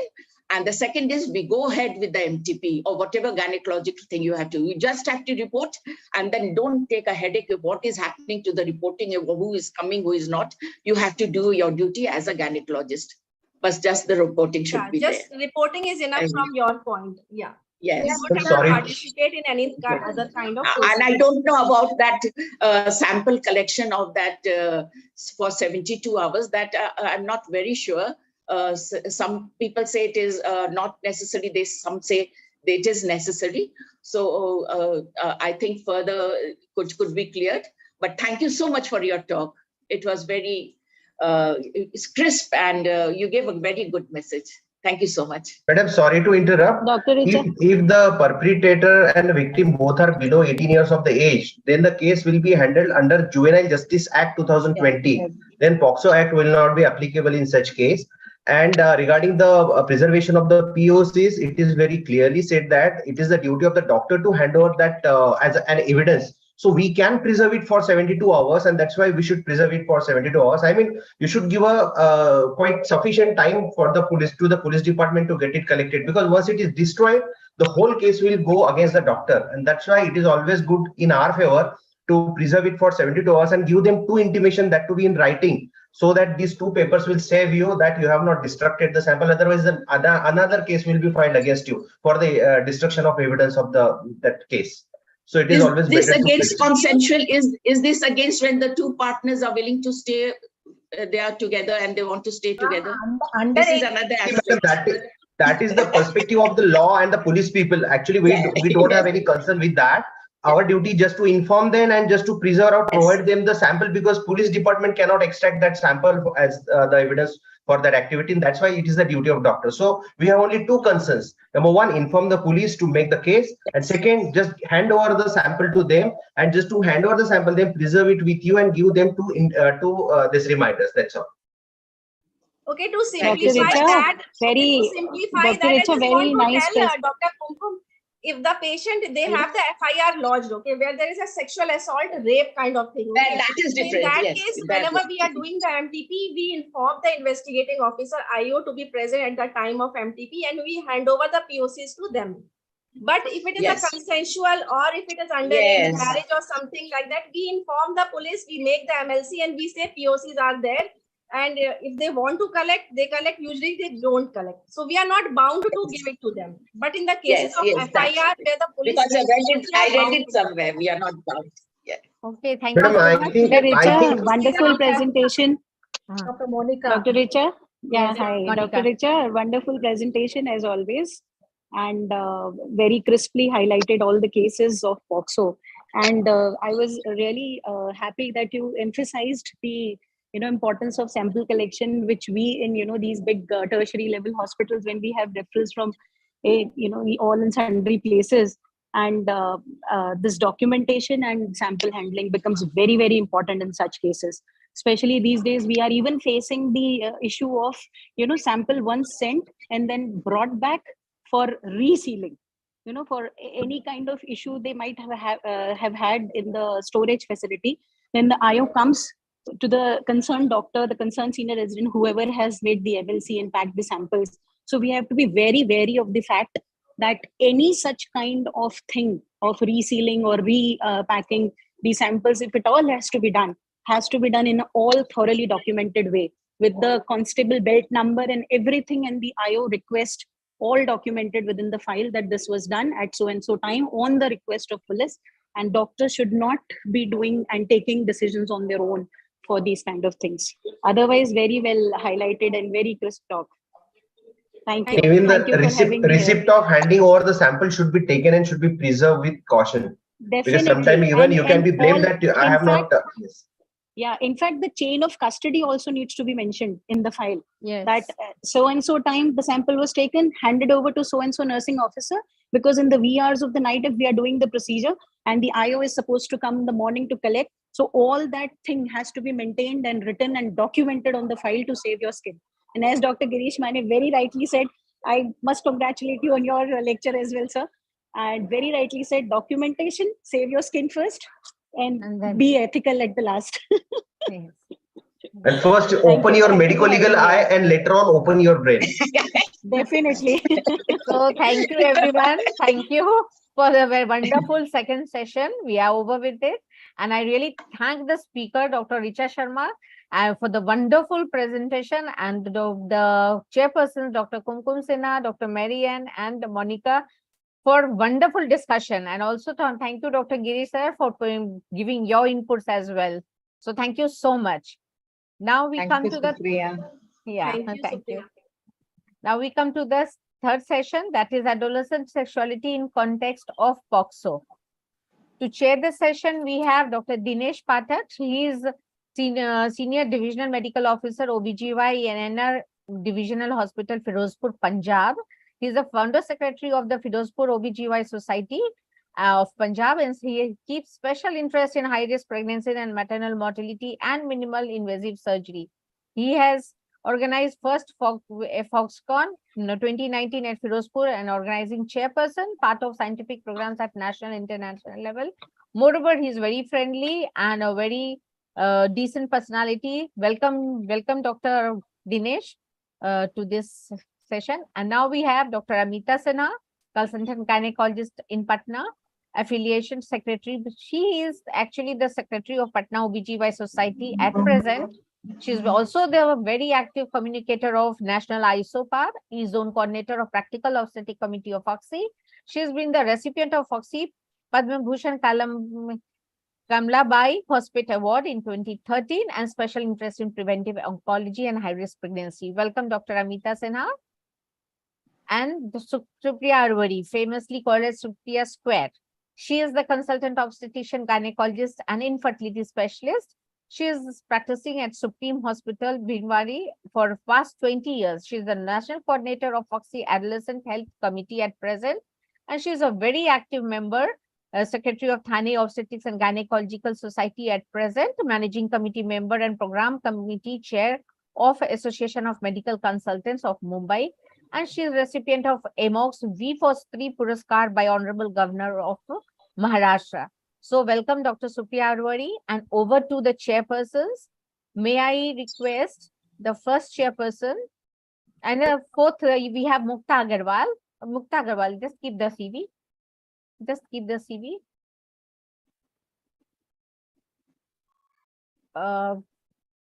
Mukta Agarwal, she is the additional professor and unit head at All India Institute of Medical Sciences, Patna. She has been awarded by, she is a gold medalist at KGMU, Lucknow. Publications more than 45. And then she is peer reviewer at Journal of OBGYN Jogi, Indian Journal of Tuberculosis, founder secretary IAG Bihar chapter. She has special interest in gynec endoscopy. She is a very good endoscopic surgeon and infertility, reproductive endocrinology. Welcome, Dr. Mukta Agarwal. And now I request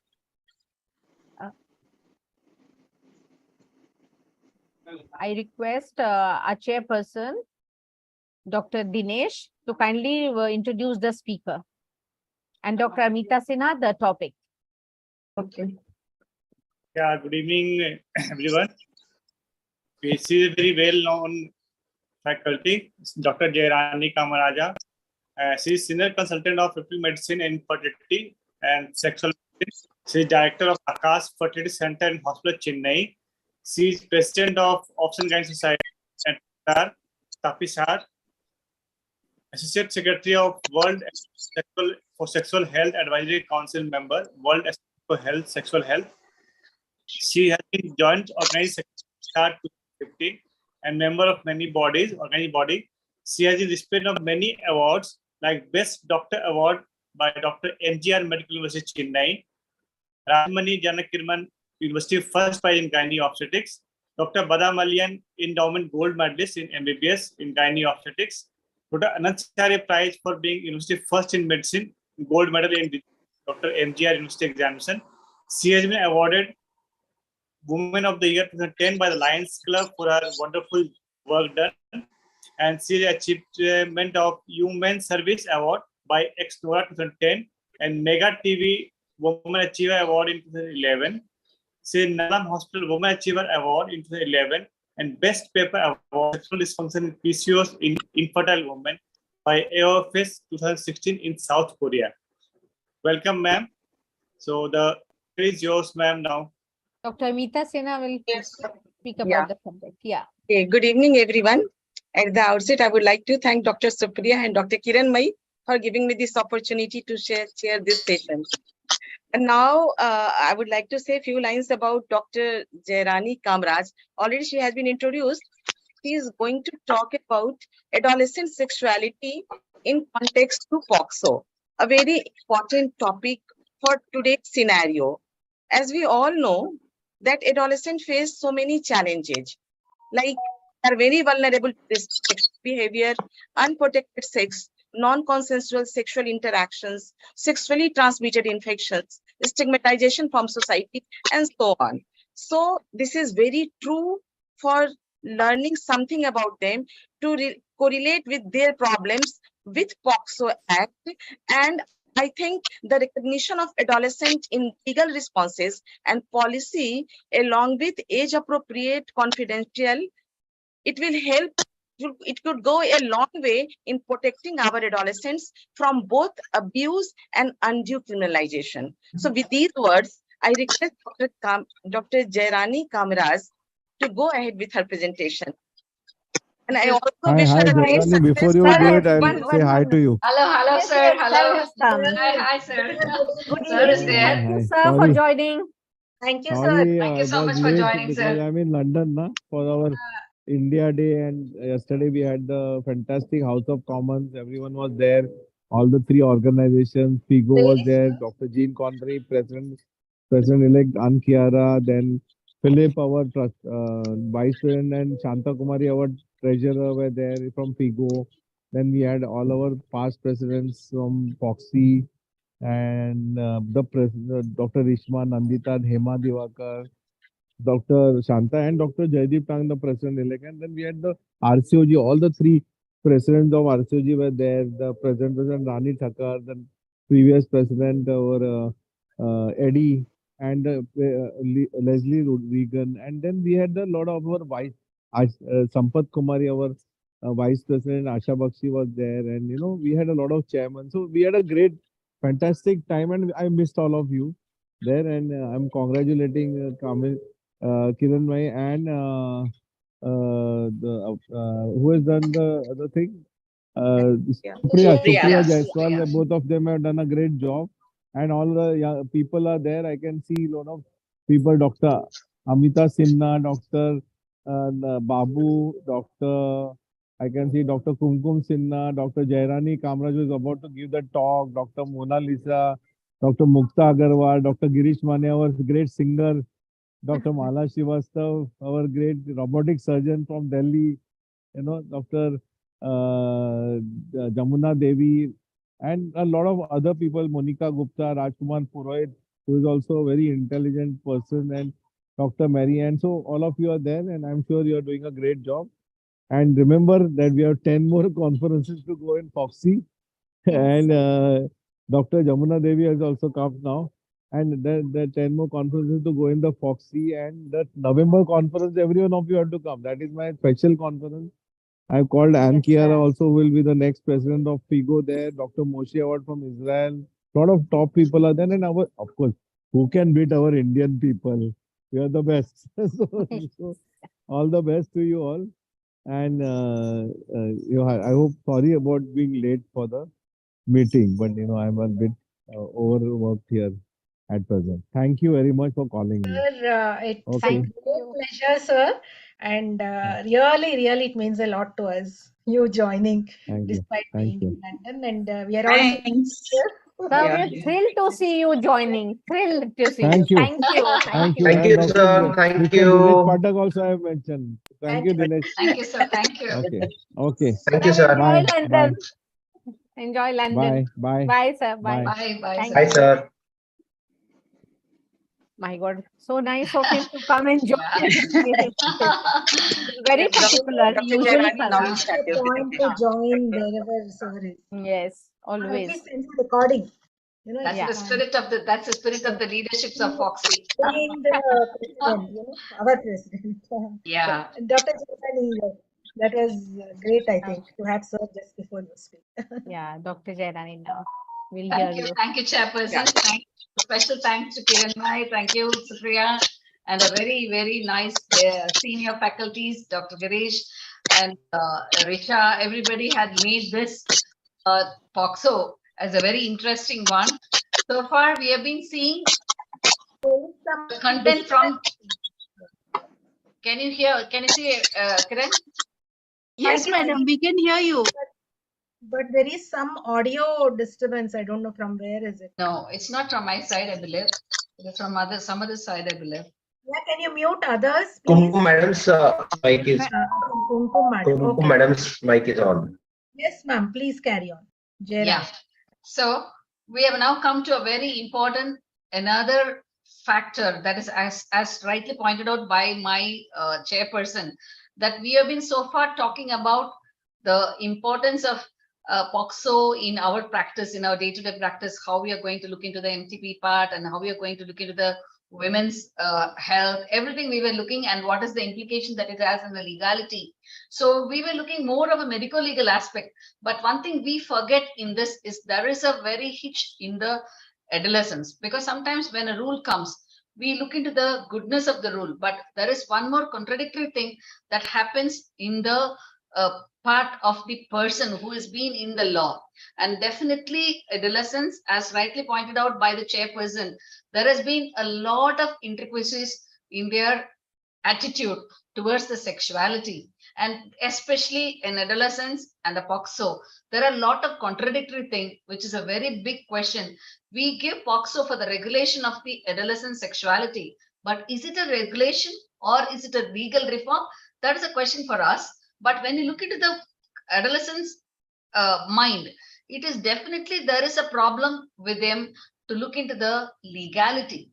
So we know POCSO came into role in 2012 to plug the legislative gaps concerning the sexual violence against children and prescribe child-friendly provisions during any investigation and trial of sexual abuse.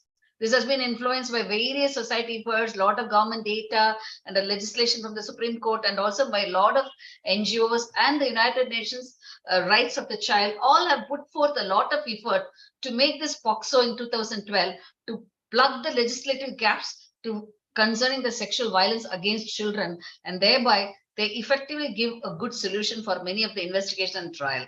But when you look into the POCSO, they define the child as any person below the age of 18. That's what they have given. So the consent aging, we know the history of the consent. If you look at the history in 1910, it started 10 years in our Indian law.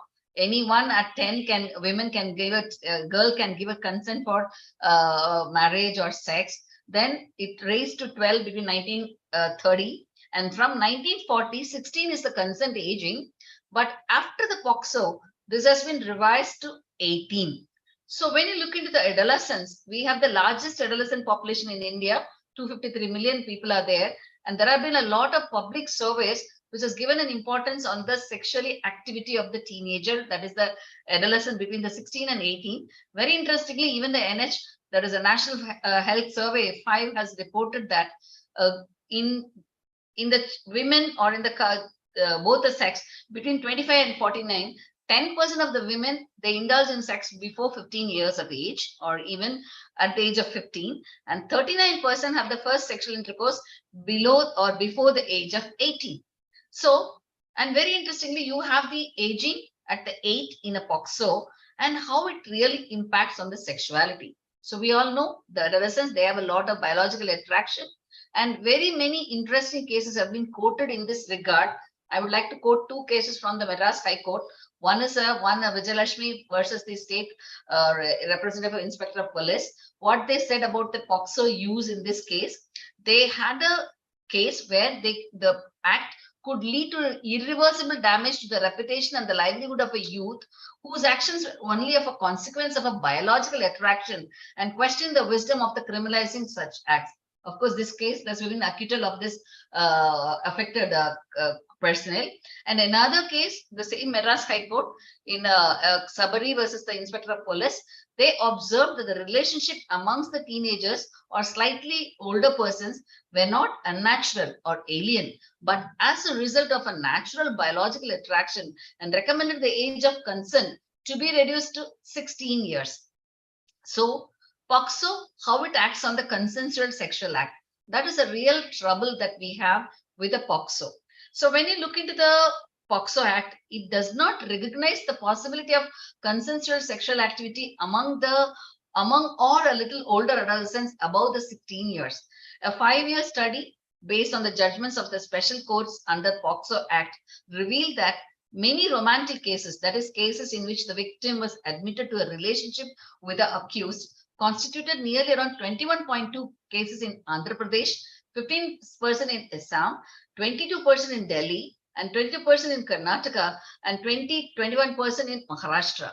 A 3-year study of the special court in Assam, Maharashtra, and West Bengal, they've also studied about the romantic cases that indicated the case constituted nearly 24.3 of the total cases disposed between this 2016 to 20 as a romantic cases. So there has been a lot of implication on the adolescent behavior, adolescents' attraction, the biological effect, their behavior, which has a very important role of the 16 to 18 years.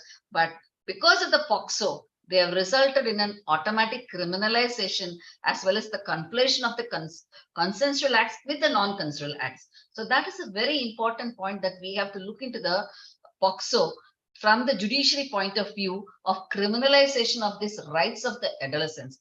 That is a very important point. While we know that children and adolescents are enlightened to protection from sexual exploitation and violence, the approach adopted by the POCSO under the POCSO Act render the adolescents vulnerable to criminal prosecutions from their normative sexual behavior. This section actually examines the implication of such criminalization on the right of the dignity, personal liberty, privacy, health, and their best interest on the impact of the justice system. So, how this criminalizing of the consensual sexual act between the 16 and 18? Definitely, there have been a lot of impact of this age-related criminalizing the consensual sexual act in the POCSO, which states that the criminalization of the consensual acts involving the adolescents above the years of 16 of age, while also ensuring that those above 16 years and below 18 years are protected against non-consensual acts. So this has been a lot of conflation in this word. So in that way, there have been a lot of impact. So a very interesting study of the Enfold Proactive Health Trust, an 18-month study, brings to focus the implications of the POCSO Act on the adolescent sexuality. The study has found that over 1,000 girls have left their homes in fear of repercussions of the POCSO. That is a very important factor. Almost 1,000 girls they left because of this POCSO below 18, between 16 and 18. So the impact of criminalization on the biological instincts of the adolescent behavior definitely has to be considered in the POCSO, and that has to have a lot of impact on the criminalization of their biological instincts. So this leads a lot of problem regarding the biological attraction and the romance are criminalized. The rights to their life, liberty of the adolescents are disturbed. The judiciary is really overburdened with the romantic cases of between 16 and 18 has been criminalized. They have a lot of barriers to access to the sexual and reproductive health services because of this POCSO, and a lot of physical and mental issues in the adolescents have been faced because of POCSO. So let's see what are the evidence or a lot of interesting cases which has been reported with this evidence. First is another interesting case for the Swagata Raha.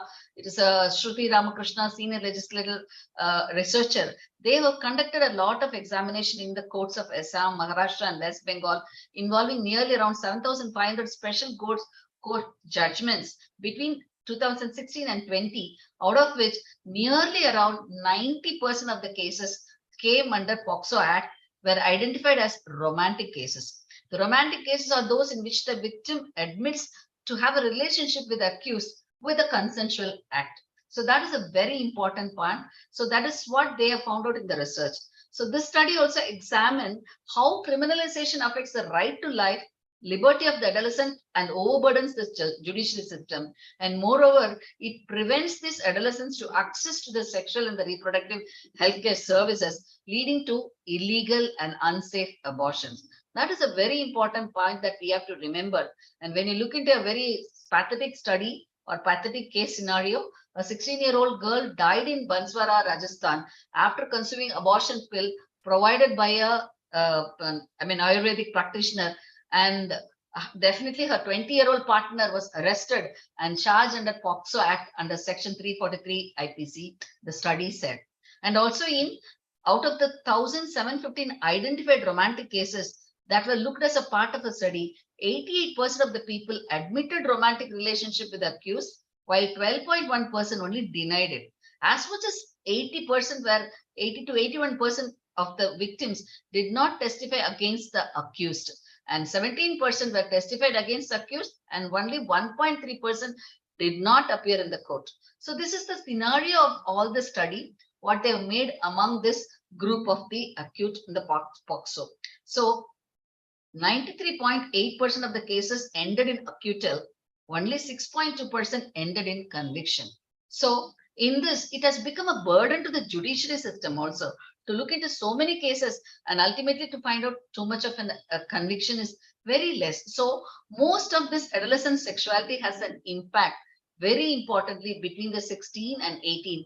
And when you look into the other countries also, they have made that the age of consent to be around 16. And that is what our Justice Verma committee also recommended to the POCSO in 2013 to reduce the age of consent to 16 years, and because it has been increased to 18 in 2012, because nearly around 45 years it has been the same consent of 16 years, but that has been increased because of the POCSO to 18 years, and that has made a very vulnerable adolescent to go into the impact of criminalization, and that has the very impact on the rights of the adolescents and a lot of impact on the judicial system.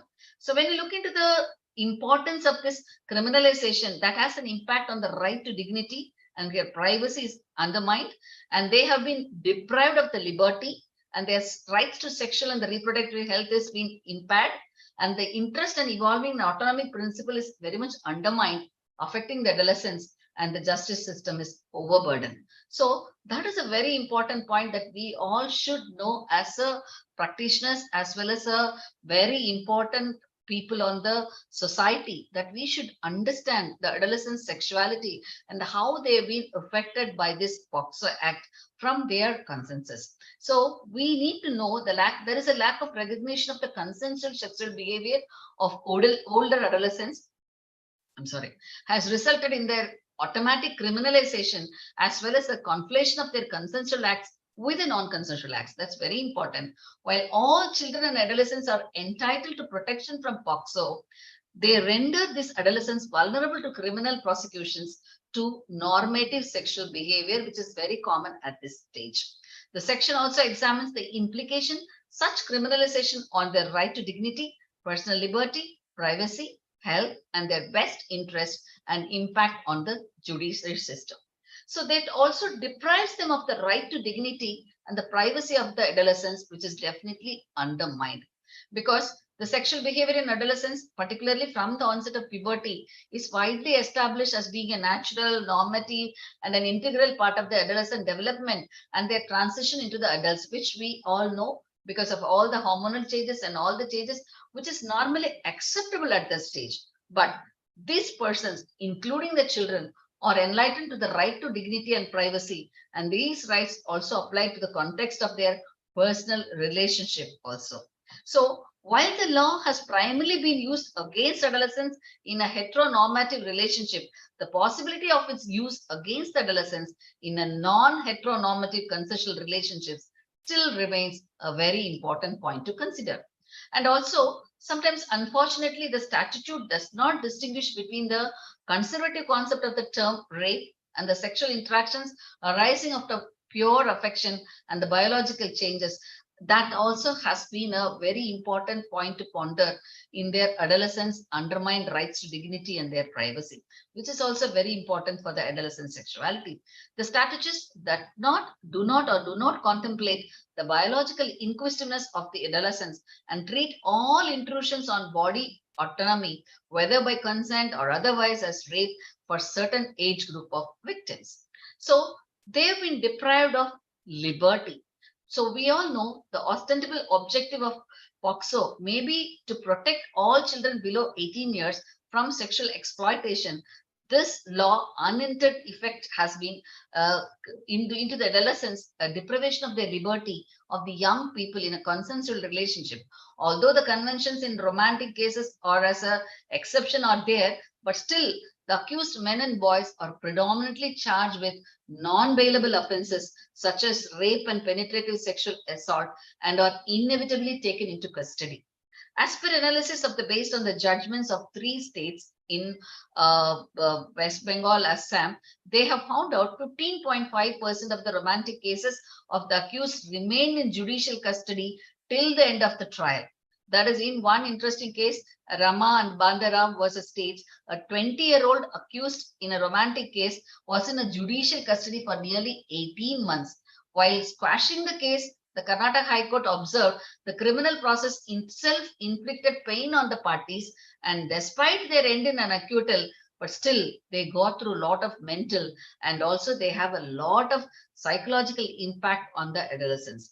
In stray cases, there has been a consent in the minor, maybe irrelevant, but still they always have a lot of impact on their outcome of the trauma that they incur through the court, through the legal procedures, and also they've been given a non-bailable acquittance. That is a very important point to ponder, especially from the point of adolescence.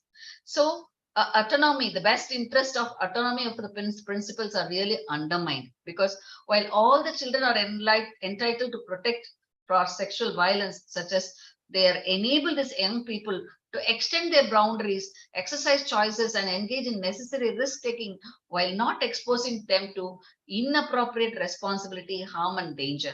That is a very important fact. So POCSO, however, reflects the protectionist approach that pushes the adolescents out of the safety net and into a criminal justice system. This erodes their best interest, reflects scant regard for their evolving autonomy, and results in their victimization within the criminal justice system under the garb of protection. That is an important thing that you should remember. And also it has a very great impact on the adverse effect on their access to the sexual and the reproductive healthcare system. The penal approach towards the adolescent sexuality has been greatly impeded and makes them a barrier to the free access of sexual health and reproductive health services. The policy initiatives such as we all know about the RKSK, that is the Rashtriya Kishore Swasthya Karikram school health program, and the adolescent education program recognizes the sexual and reproductive healthcare services as an integral component of adolescent healthcare. But definitely because of the POCSO, the confidentiality and the barrier-free information and the services are not being approachable because of the fear of POCSO in the age between 16 to 18. So there has been a lot of impact on the sexual and the reproductive health because of this POCSO. While the RSKV emphasized the unrestricted counseling and support to the adolescent for prevention of pregnancies and safe sex method, the POCSO Act complicates it by obligating any person having the knowledge of commissioning of sexual offense or an apprehension of the likelihood of commission of the sexual offense involving the minors to report to the police to the young people in some states. So this is a very important point that we have to remember in the adverse impacts of their access to the sexual and the reproductive health care. Taking into the MTP Act of 1971, this also requires authorization by a guardian for termination of pregnancy of a minor point, because this has been very clearly talked by Richa in her presentation about the MTP that I don't want to take up, but definitely there are a lot of POCSO events which makes this criminalization, which when they access to the reproductive health care, especially there is one case I want to say in the state of Maharashtra, a case versus Mohsin Bazuddin Pakali and the Ors. A young couple sought medical care for their pregnancy after the girl confirmed that she was 18 years. The doctor provided the treatment until the delivery. Following an inspection of the records by the officer from the Central Adoption Resources Authority and members of the Child Welfare Committee, by verifying treatment sought by a young woman between the 18 and 19 years, the hospital staffs were directed to procure the age proof of the girl.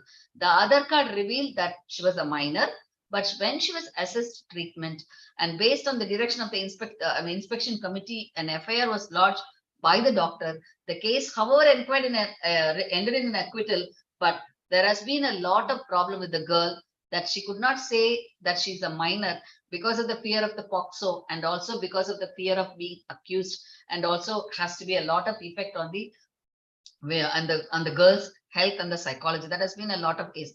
Another reported case in Manorama dated 28th October in 21, a teenager delivered a baby at home with the help of a YouTube video that she has been impregnated by a 21-year-old partner. And definitely that matter came to light after the sounds of the baby cries alerted others, lead to the filing of a POCSO case against a partner.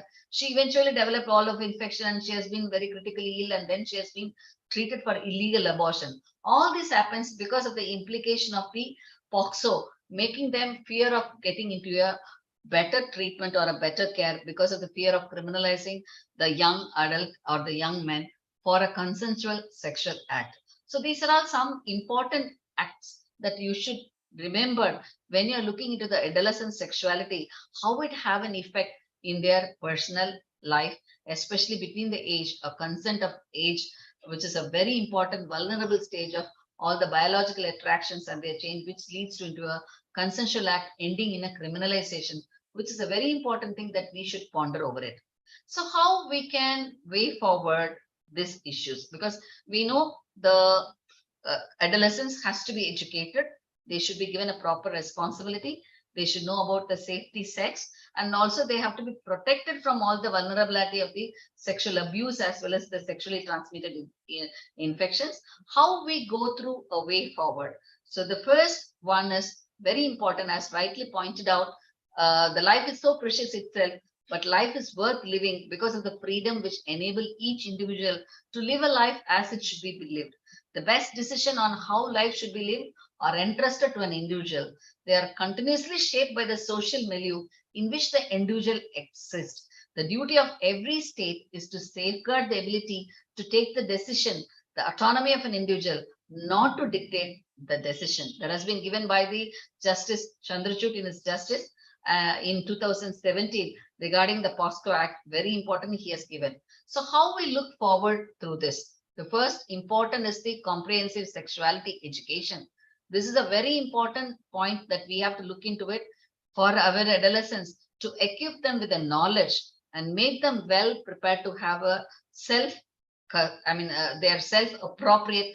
They have to have a proper education, which will give them a good way forward in tackling this crisis of this POXO, as well as their biological changes, what they have to face. So a comprehensive sexuality education will help to bridge the knowledge gaps, build positive skills and attitude needed to make an informed decision and navigate through our interpersonal relationship, and empower the children and the adolescents to realize their health, well-being, dignity, develop respectful social and sexual relationship, consider how their choices affect their own well-being and that of the others, and understand and ensure the protection of their rights throughout their lives. So very important, we have to understand the CSC is the one main bridge which is going to help these adolescents to tide over this crisis of POXO as well as the adolescent sexuality. So very importantly, we have to give the comprehensive sexuality education, which is a very important part of mandatory in the school curriculum. The government's initiative is to develop the curriculum on health and wellness of school-going adolescents is a step towards inculcating positive and progressive attitudes, enhancing the life skills to promote informed and responsible and healthy behaviors among the children and the adolescents. They have to have a concerted efforts needed to monitor its implementation in the school across the country, and thereby there can be a content pertaining to a sexual and the reproductive health, which is to be comprehensive and right-based, and also should include appropriate inputs to the legal framework. That's very important. So we have to look into the equal efforts they are needed towards the imparting knowledge and skills and attitude to the vulnerable groups, such as children with disabilities, as well as the children out of schools, and also children in the tribal conflict affected areas, and to the support of the grassroots workers and local authorities and the civil society organization, so that all children and adolescents are equipped to make free, informed and positive decision of the life choices and successfully navigate the transition into the adulthood. And also we have to give a resolving dichotomy between the health programs and the legal regime, which is very important, because we know very pretty well good health programs like RKSK stress on the provision of accessible sexual reproductive healthcare information and services, but they need to be educated to the adolescents on contraception and safe sex method, while recurring there to prevent them from the access to also they have to be given a proper advice about the contraception. So very importantly, the sexual health care knowledge has to be given to the adolescents in a proper way. So we also have to decriminalization of the adolescent sexuality. That's the third part. So we have to give the three framework. One is a CSE, and second, how the judiciary can play a role in the bridging of these two. And third is decriminalization of the adolescent sexuality, which is very important. The current legal regimen disregards the evolving capacity of the adolescents and their normative sexual behavior. While the age of the consent varies, we all know between 16, it has to be considered when all the other countries have 16 as the consent age. We have raised the consent from 16 to 18, which has made a vulnerable age group between 16 and 18, making their sexuality into a criminalization one. And even when you see the developing countries like US, Canada, they have incorporated close in-age exceptions, which prescribe a proximate age gaps within which the consent is recognized. It has to be given a proper arbitrarium in inherent determining the suitable age gap. So very important, we have to look into the consideration of this consent age to get into 16 and educate and make the adolescent more positive towards the sexuality. So importantly, we have to make an amendment in the POSCO Act and the IPC, which are needed to decriminalize the consensual acts involving the adolescents above 16 years, while ensuring that those above 16 years and below 18 years are well protected against non-consensual act under the POSCO Act. That is a very important part that we have to take into the judiciary as well as through the legal formulations and modifications of this POSCO Act, which can prevent the 16-year-old between 18-year-old to have a proper consensual act not being criminalized. At the same time, non-consensual act to be also barred or be banned or to be treated and not to be exploited. So we should treat the adolescent different from the children. That is the one thing that UN Committee of the Rights of Child recognized, that adolescence is a distinctive developmental stage and urged all the states to ensure the approaches adopted to ensure the realization of the rights of adolescents, which differ significantly from those adopted for younger children. So we should have a thinking of this 16 to 18 as an adolescence, not thinking as a child as it is we are realizing the POSCO. So it also cautions that generic policies designed for children or young people often fail to address adolescents in all their diversity and are inadequate to guarantee the realization of their rights. So very importantly, we have to look into the children in the adolescent transition, their age-related consents, and definitely we need to think that POSCO has to be revised with all this context of adolescents looking into their sexuality in a different way. We have to look into their age-related changes, their biological changes, and the judiciary role. All this has to be considered, and we have to make a revisal of the POSCO regarding the implication of the consents of the age. The policy has to brief the implication of 18 years as the age of consent on adolescents' rights under domestic law and international human rights law, and proposes a policy alternative that advances right and strikes a balance between the protection and the evolving autonomy. That is a very important one that we have to look into it. And to conclude, there should be a balance between the protection and the evolving autonomy in central of ensuring the best interests of adolescents, but the current legal framework fails to do so and unjustly conflates normative consensual acts among the adolescents with the sexual abuse. So instead of protecting the adolescents from abuse, the POSCO exposes those infactually consensual and non-exploitative relationship to the risk of criminal prosecutions, and compromise the child protection is becoming a mandate. The significant proportion of the romantic cases in the criminal justice system also raises concern about over-criminalization and overburdening of the criminal justice and the child protection system with cases that do not include any element of rape or exploitation. So there is a need of legal amendment is necessary to decriminalize consensual sexual acts involving adolescents above 16 years, while also ensuring that children below 18 years are protected from sexual offenses under the POSCO Act. So a comprehensive sexuality education and the life skill education should also be integrated in the school curriculum. This would be an essential step towards safeguarding the rights and the interest of the adolescents and ensuring them that their health, dignity, and their overall development potential are well in advanced. So with this word, I thank you all for the patient listening, as well as thank you so much for Kiran and Supriya for this nice talk of POSCO, which is a very important content that we all should know. Thank you so much. Thank you, Dr. Jairani, for agreeing to give us wonderful talk, and everybody must have really enjoyed it. And I request Dr. Supriya Arwari and Dr. Mukta Agarwal to give the closing remarks, your inputs. Dr. Mukta. I congratulate Jairani Madam for doing the justice with this very difficult and pertinent topic of Sexuality and the POSCO Act. And you really did a wonderful job, a balance between, because as we talk about the adolescent clinic, the provision of contraception, the privacy, empathy, confidentiality, and on the other hand, to prevent these 472 million adolescents from being misused, sexually assaulted, a strict act is also necessary.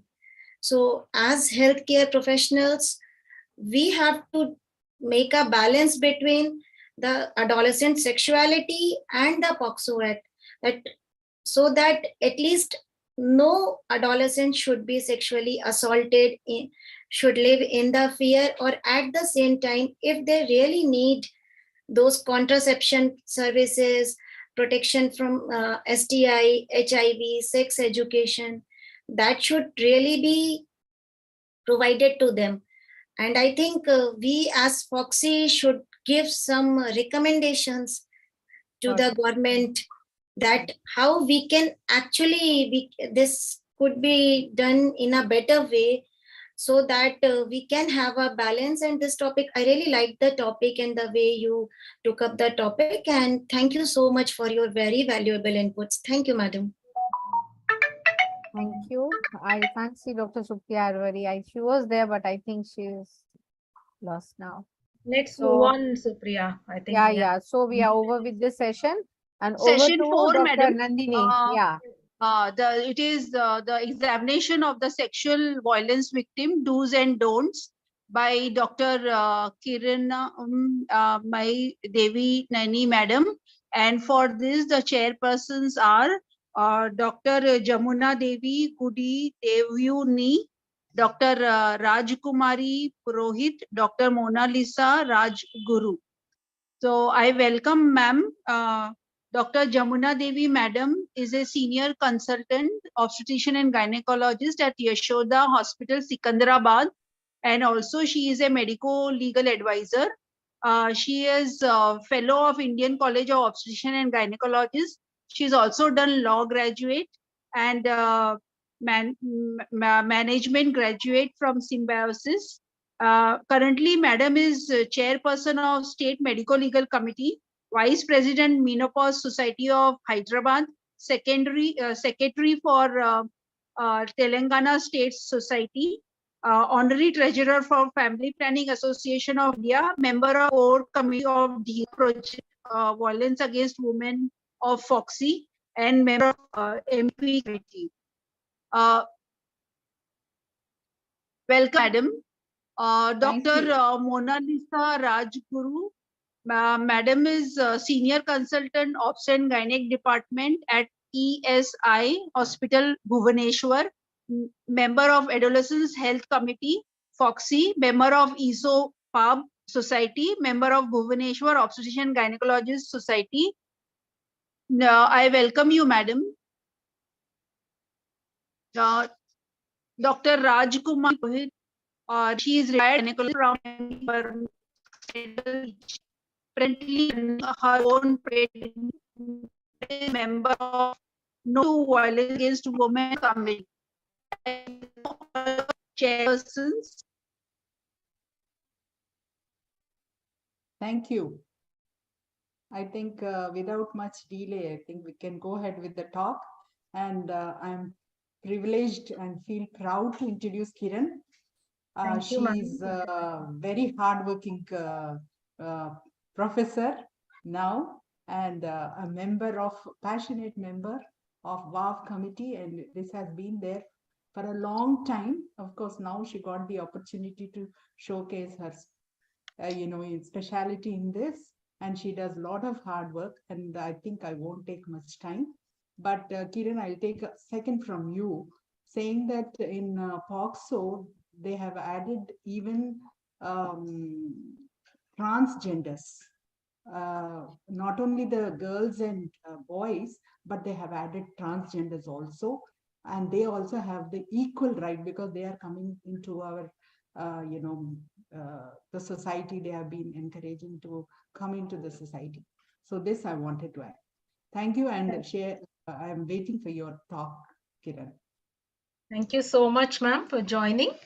I think we have had real experts today, but we are running late also. So we try to be brief and to the point. And as you said, POXO is that's an additional point. It is gender neutral, but now it extends to transgenders and the other genders. So let me share the screen.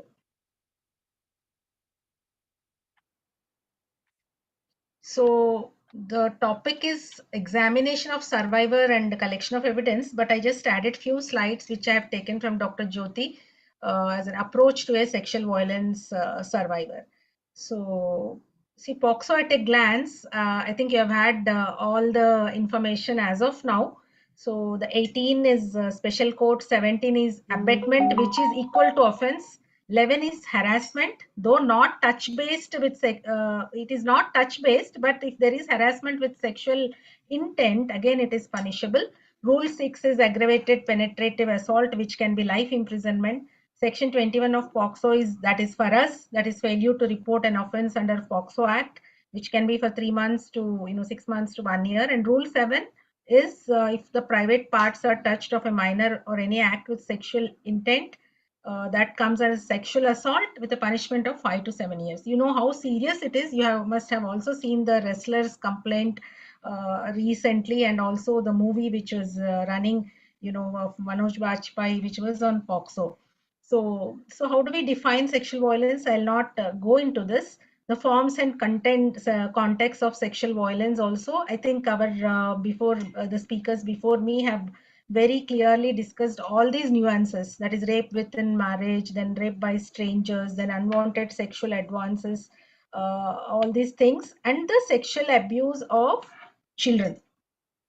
Then basically the forced marriage or cohabitation, denial or right to use contraceptive, all this comes under sexual violence, the forced abortion, and then the violence against the sexual integrity of women, or even in obligatory inspections for virginity. That is what we should understand, because despite many reminders, despite many knowledge sharing, the two-finger test is even till recently, maybe even now used and described. Actually, that itself can become an sexual assault or violence. So we have to remember that. And child marriage, as the speakers before and the audience have interacted, that what to do when there is a marriage under 18 years. Actually, it is a kind of customary form of sexual violence, because it is the child doesn't have the agency to give consent before the given age. So coming to the approach, it is one of the most invasive and intimate forms of violence. A trauma-informed care approach should be utilized. And we should have a thorough understanding of the profound neurological, biological, psychological, social, and even legal effects of trauma and violence on the individual. Suppose when a patient presents and reports as a sexual assault, we have to triage this patient as a medical emergency. And the immediate needs are, one is the medical and or psychiatric evaluation and stabilization, activation of the community advocacy to the bedside, and mandated reporting, as we have heard in all the previous talks, as directed by the state statutes, whether it is POXO, whether it is MTP Act. Then Dr. Richa also mentioned about the conducting the sexual assault forensic exam SAFE, which should be done as per the protocols. Then we have to collaborate with the law enforcement, that is if desired by the survivor. Again, POXO is an exception. Then we have to give medications for STI and STD. We also have to assess the pregnancy risk, care, and safe discharge planning. These are all the needs of the survivor, which we have to provide. And those providing medical and forensic care must always be prepared to provide testimony, either as a fact or as expert witness. Then what are the 5 principles is safety, trustworthiness, choice, collaboration, and empowerment. I'll not go into the details, but these principles are very important, because as healthcare providers, we cannot indulge in abusive behavior ourselves. We are talking about respectful maternity care. We are talking about respectful abortion care. So these victims or survivors are even more vulnerable. They may be children, as we have seen in POXO. So they need all these principles to be applied. So we have to learn the proper approach, like safety, like knocking on the door, asking the patient to disrobe only when necessary, like providing washrooms, asking about the comfort levels, showing respect and using a warm and compassionate manner to build rapport. Then building trustworthiness by explaining all the procedures, what to expect, how long will it take, whether what she wants or does not want, she or he. Then the choice, like taking permission or consent before touching them, before inviting additional staff, and before doing the any procedure, and obtaining consent for each part of the exam which is performed. Then collaboration, like what are your top worries or concerns, and address these first if possible. Share the information, encourage the person to make decisions about treatment. So then empowerment. Empowerment is like after your examination, the person should not feel even more vulnerable or face trauma. The person should feel empowered to take help and to take the right course of action. Like, and also so many times these survivors will be so fearful and so conditioned to be passive and deferring to authority, they may not disclose distress during a procedure. So at that time, it is important to pay attention to the body cues of this survivor. Then coming to the exactly what is our role as a gynecologist. So one is we are at a very important place of providing important evidence of the crime, and we may help the judges to understand the physical and mental condition of the survivor. Our report can help to corroborate the survivor's story and enhance her credibility. And also we can offer primary level of counseling, treatment and referral for the physical and psychological sequelae. So coming to the medical examination, that is the presentation proper. So recording history, taking informed consent, documentation of injuries, and proper evidence collection. Assessing the nature of the sexual violence, the time elapsed between the incident and the examination, and all the other details are very important. So this is I have prepared according to the national,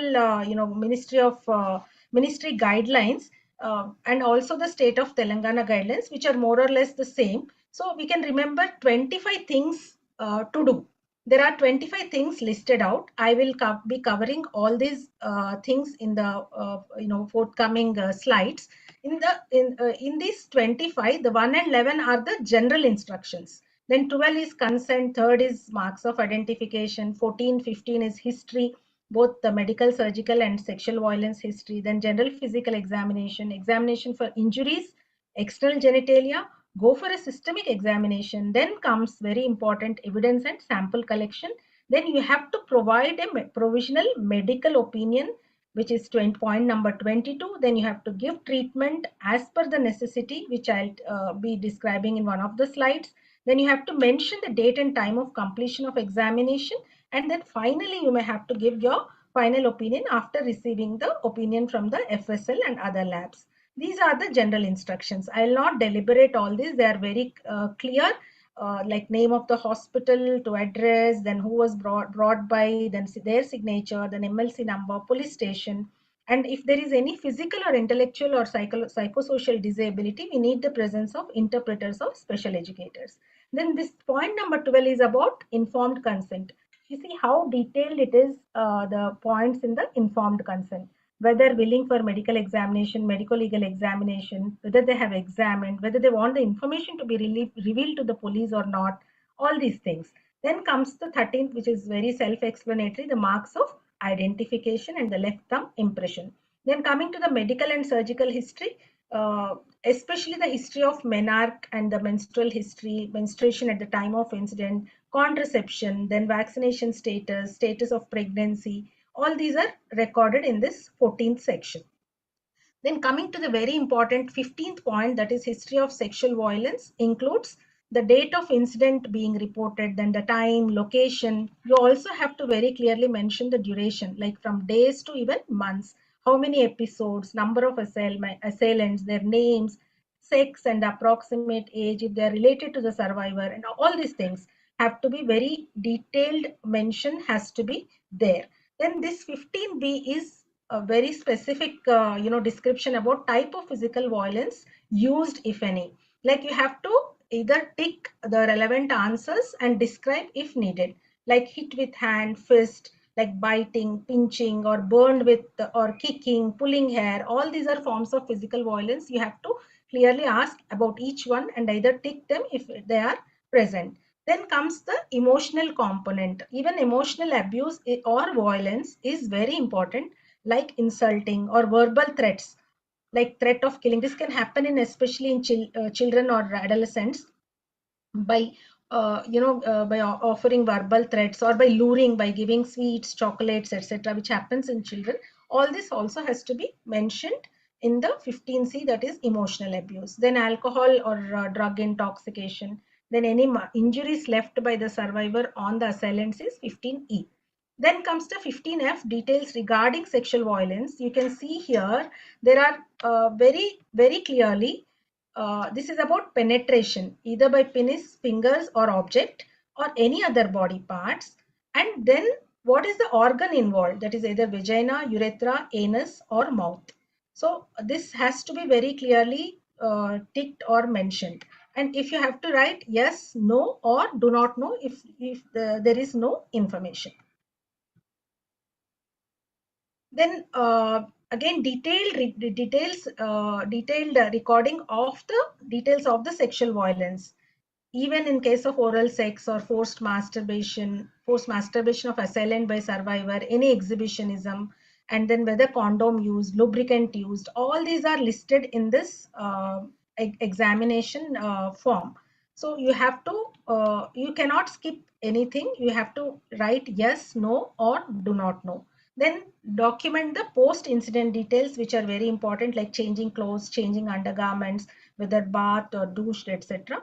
Then any vaginal, anal, or oral bleeding prior to the incident or since the incident, or any painful urination, painful defecation, fissures, or abdominal pain since the incident or the sexual violence. This is about the general physical examination. I'll not go into the details, but when you're going for the examination of injuries on the body, then these questions help. What are the injuries? When you are describing in terms of bruises, abrasions, teeth bites, cuts, use the proper terminology. Where are these injuries? Exact part where on the body, like try to use the exact terminology like scalp or medial aspect of the upper arm, etc. Then how are these injuries? What is the size, shape, color, swelling? Try to be give as detailed in, description as possible.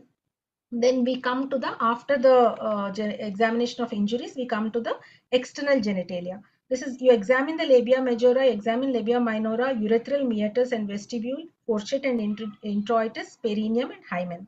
But again, pervaginal and perspecular examination should not be done unless required for detection of injuries or for medical treatment. Generally, whenever the rape victim or sexual assault victim comes, we end up doing both these examinations even if there is no necessity. So remember that we are not going to do unless it is required. So, and if performed, you are going to record reasons for PS and PV. If you are not done also, you are going to give reasons. Then don't forget to examine the anus and rectum for bleeding, tear, discharge, and also oral cavity for the same findings. Then comes the systemic examination. Don't forget to examine the systemic, all the systems. Then comes the very important part of evidence collection, that is sample collection.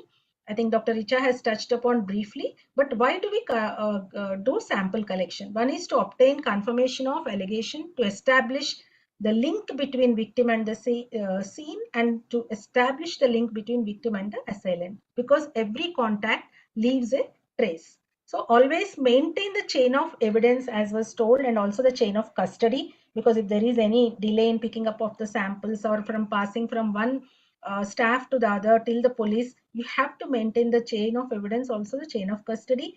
Identify the specimen, label the specimen and sign the label. Dr. Monica was telling about it, and record the disposal of the specimen. This is very important. Then coming to where do we send? One is hospital, laboratory or clinical laboratory, like blood for HIV, VDRL, etc.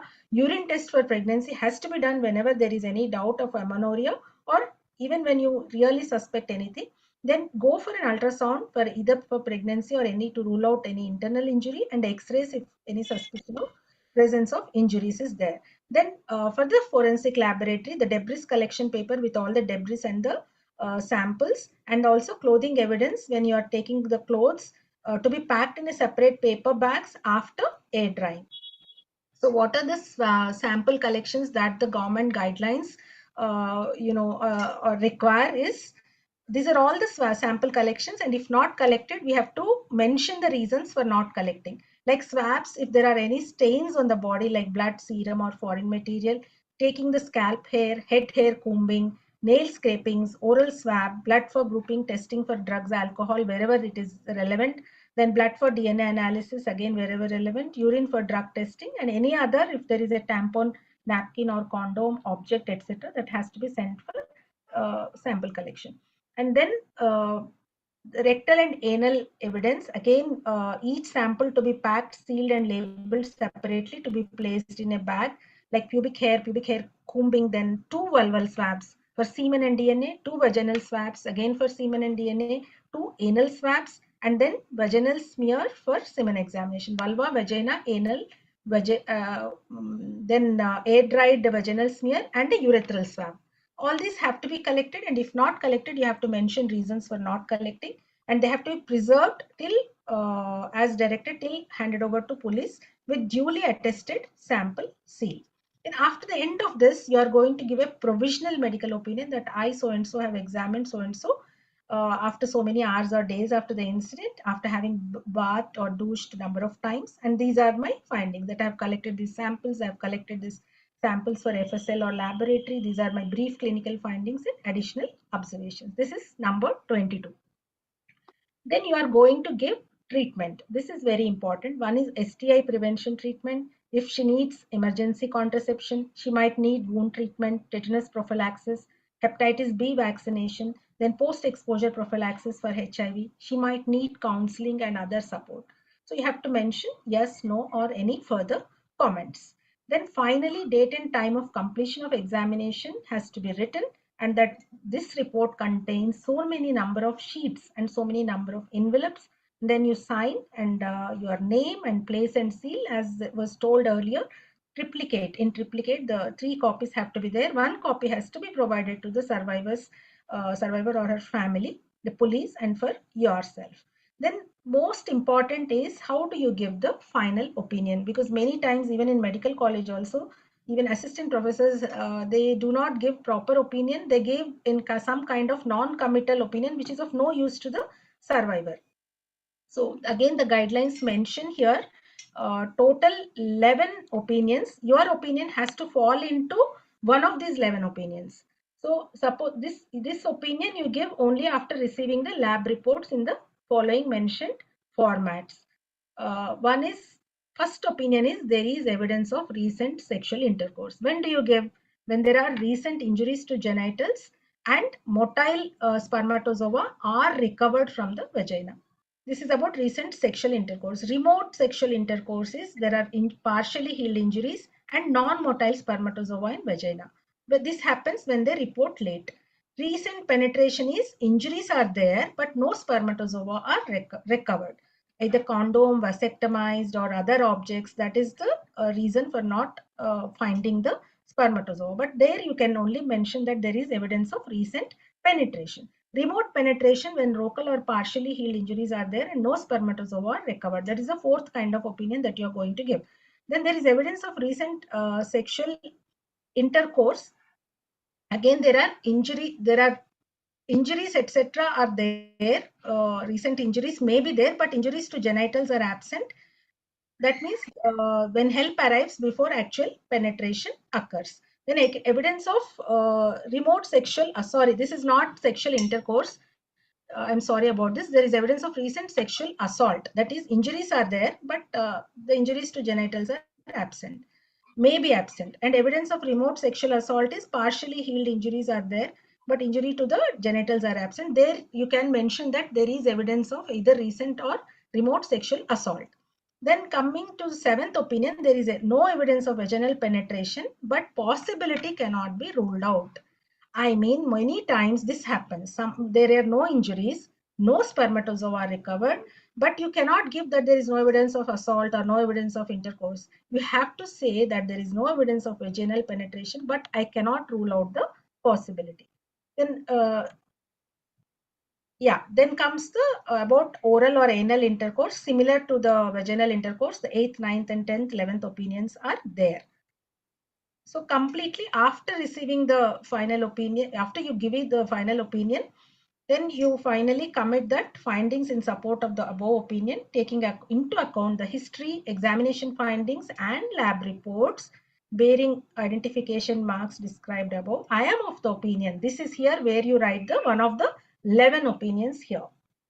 Then you sign, you put your name, place, and seal, and you have to give to the survivor or victim free of cost immediately.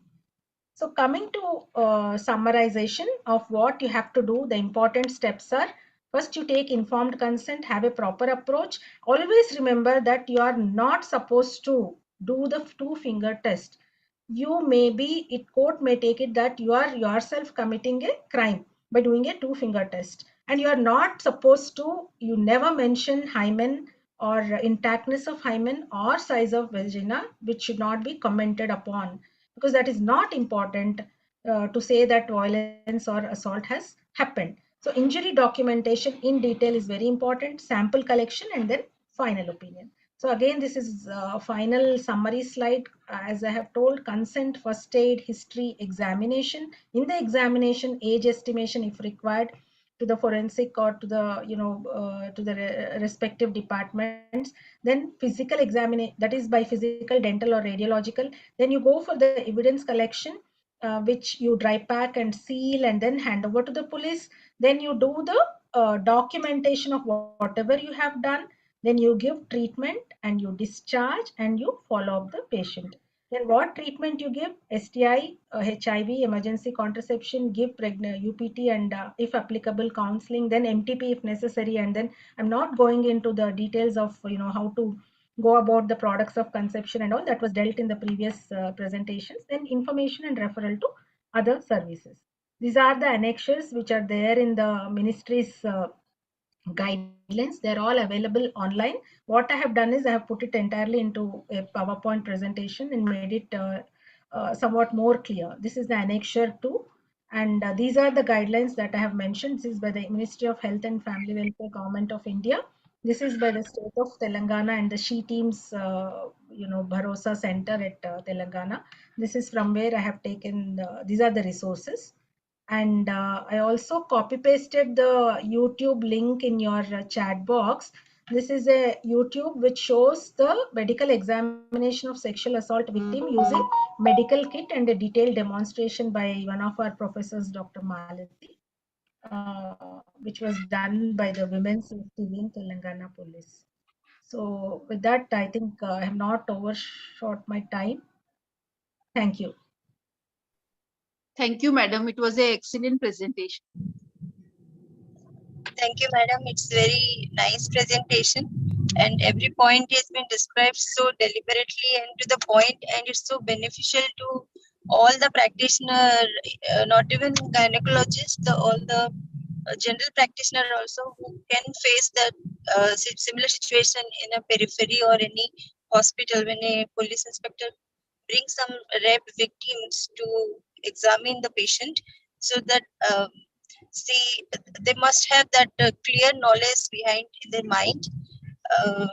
In point of gynecological point of view, it's a very crucial topic, because each and every practitioner should know these points, so that they can save their skin. That's more important from a medical legal point of view, as well as for the patients also. Thank you so much. Thank you. And Jamna madam, your comments? No, I think Dr. Purohit is want to give her comment. Oh yeah, Please, yes, yes, madam. yes, yes, Please. madam, yes. Congratulations, Kiran madam. Very nicely explained and so sensitive topic. Examination. So first to take patient in the confidence, maintain her privacy, and then one by one examination. So detailed examination she had done, and not the least the report giving is very important.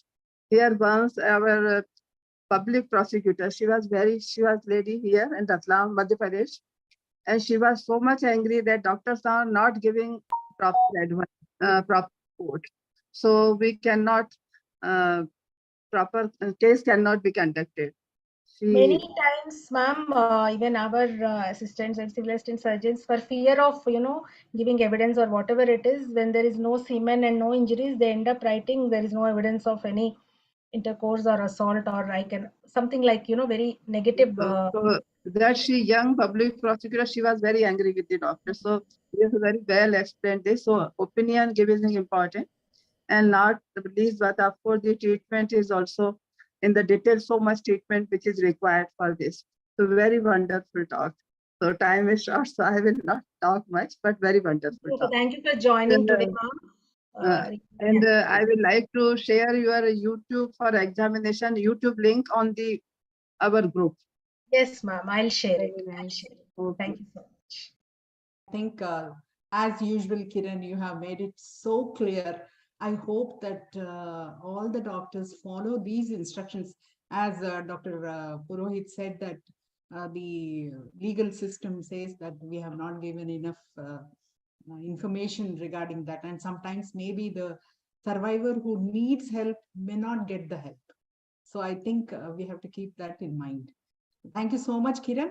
And I think, Jairani, you have done such a wonderful talk. Yes, I think Jairani madam's topic was thought-provoking nice. one. Sorry, And sorry, I- we're overshooting time.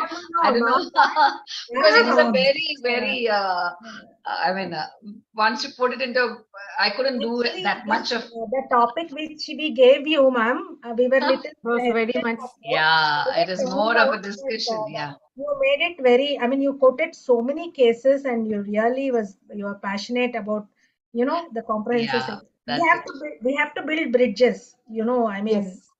Jairani madam, all other three topics, they were having some dimensions to talk about, but yours was literally dimensionless. So you did it. So when we are, so really it is a thought-provoking thing. Once I started reading so much of things, because many a times when we look into the law, we look into the women being affected or the child, I mean affected, but we don't look into the adolescents or the people who are really like, even in the ART law also, we never look into the unborn child's mind, into the third party reproduction, everything that has to be concerned.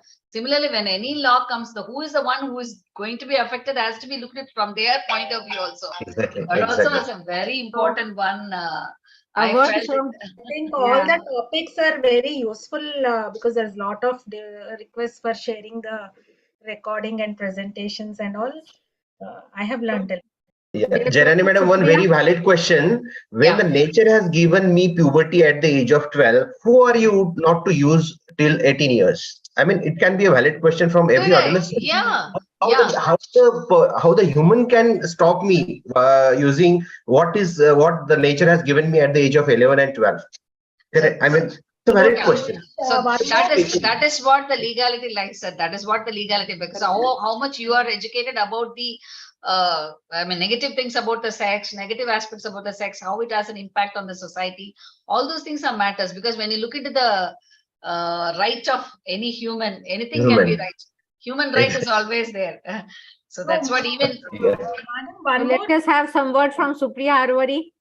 Yeah. Ma'am, one question I have. Sorry, I was my range was very poor. I couldn't join because I was traveling. Really wonderful. Traveling with rain. In and out, you know. Really lovely, beautiful presentations by everybody. Kiran Mai ma'am, of course, wonderful. I mean, there's no doubt about that. They were all very, you know. Yeah. Priya, you are traveling in rain, but where is your cup of tea? She's without the cup of tea. She'll go and have it at home. At this time, I think most people must be wondering, abhi tea ka time nahi hai. But you're famous with your cup of tea, no? Yes. I think I should next time sit with a cup of tea only for my. So one share for all the speakers and viewers and panelists and everybody from you. Okay, there is this shairi that I have, you know, it's my favorite. It's a little sad shairi. Because we all know that, you know, especially among children, always the perpetrators are usually family members or friends. So this is dedicated to all those little children who have to suffer. कि पालने में किलकारी आज मौन है, पालने में किलकारी आज मौन है, जुल्म का हाथ बढ़ाने वाला ये सगा कौन है? सच और झूठ की लकीर अब मिट गई है, सच और झूठ की लकीर आज खो गई है, वाकई जुल्म करने वाला ये अपना ही कोई है. So let us hope that, no little child has to go through all this in, go through this horrible experience. But if at all, then as a fraternity, we should always stand behind them, always assist them, always help them. And help And ourselves we as got to Giri. give good sense to people who think of doing all this stuff. So thank you so much for making me a part. And I'm really sorry I couldn't be more actively involved. But thanks a lot, everybody. Thank you. Thank you. Other thing was when we were talking to degree college students, nobody, especially boys, do not know what POXO is or what are the dangers of getting involved into these activities, or what these activities are actually natural, as you have said. That is one thing. Maybe we should tell that such an act is there. These are all the provisions. You be careful. But then again, the gap is, what are we going to tell them? To practice contraception or to stay away from sexual, kind of this thing, or what is it that we are, or as a society, we are going to tell them is really gray kind of thing. So we should There start. This is is a the way that we thin have to line. work towards CSE. Comprehensive sexuality education only has made all the countries who had the sexual first encounter starting at 17. It has moved many countries towards the age of 17, their first sexual intercourse because of CSE. Because they know about everything about They voluntarily should refrain from unsafe sexual advances and activity. They should voluntarily do it. Yes. That's what I think there is a thin line between all these things, that thin line, how to, cross either that side or this side. Very That true. is a balance we have to learn, I think.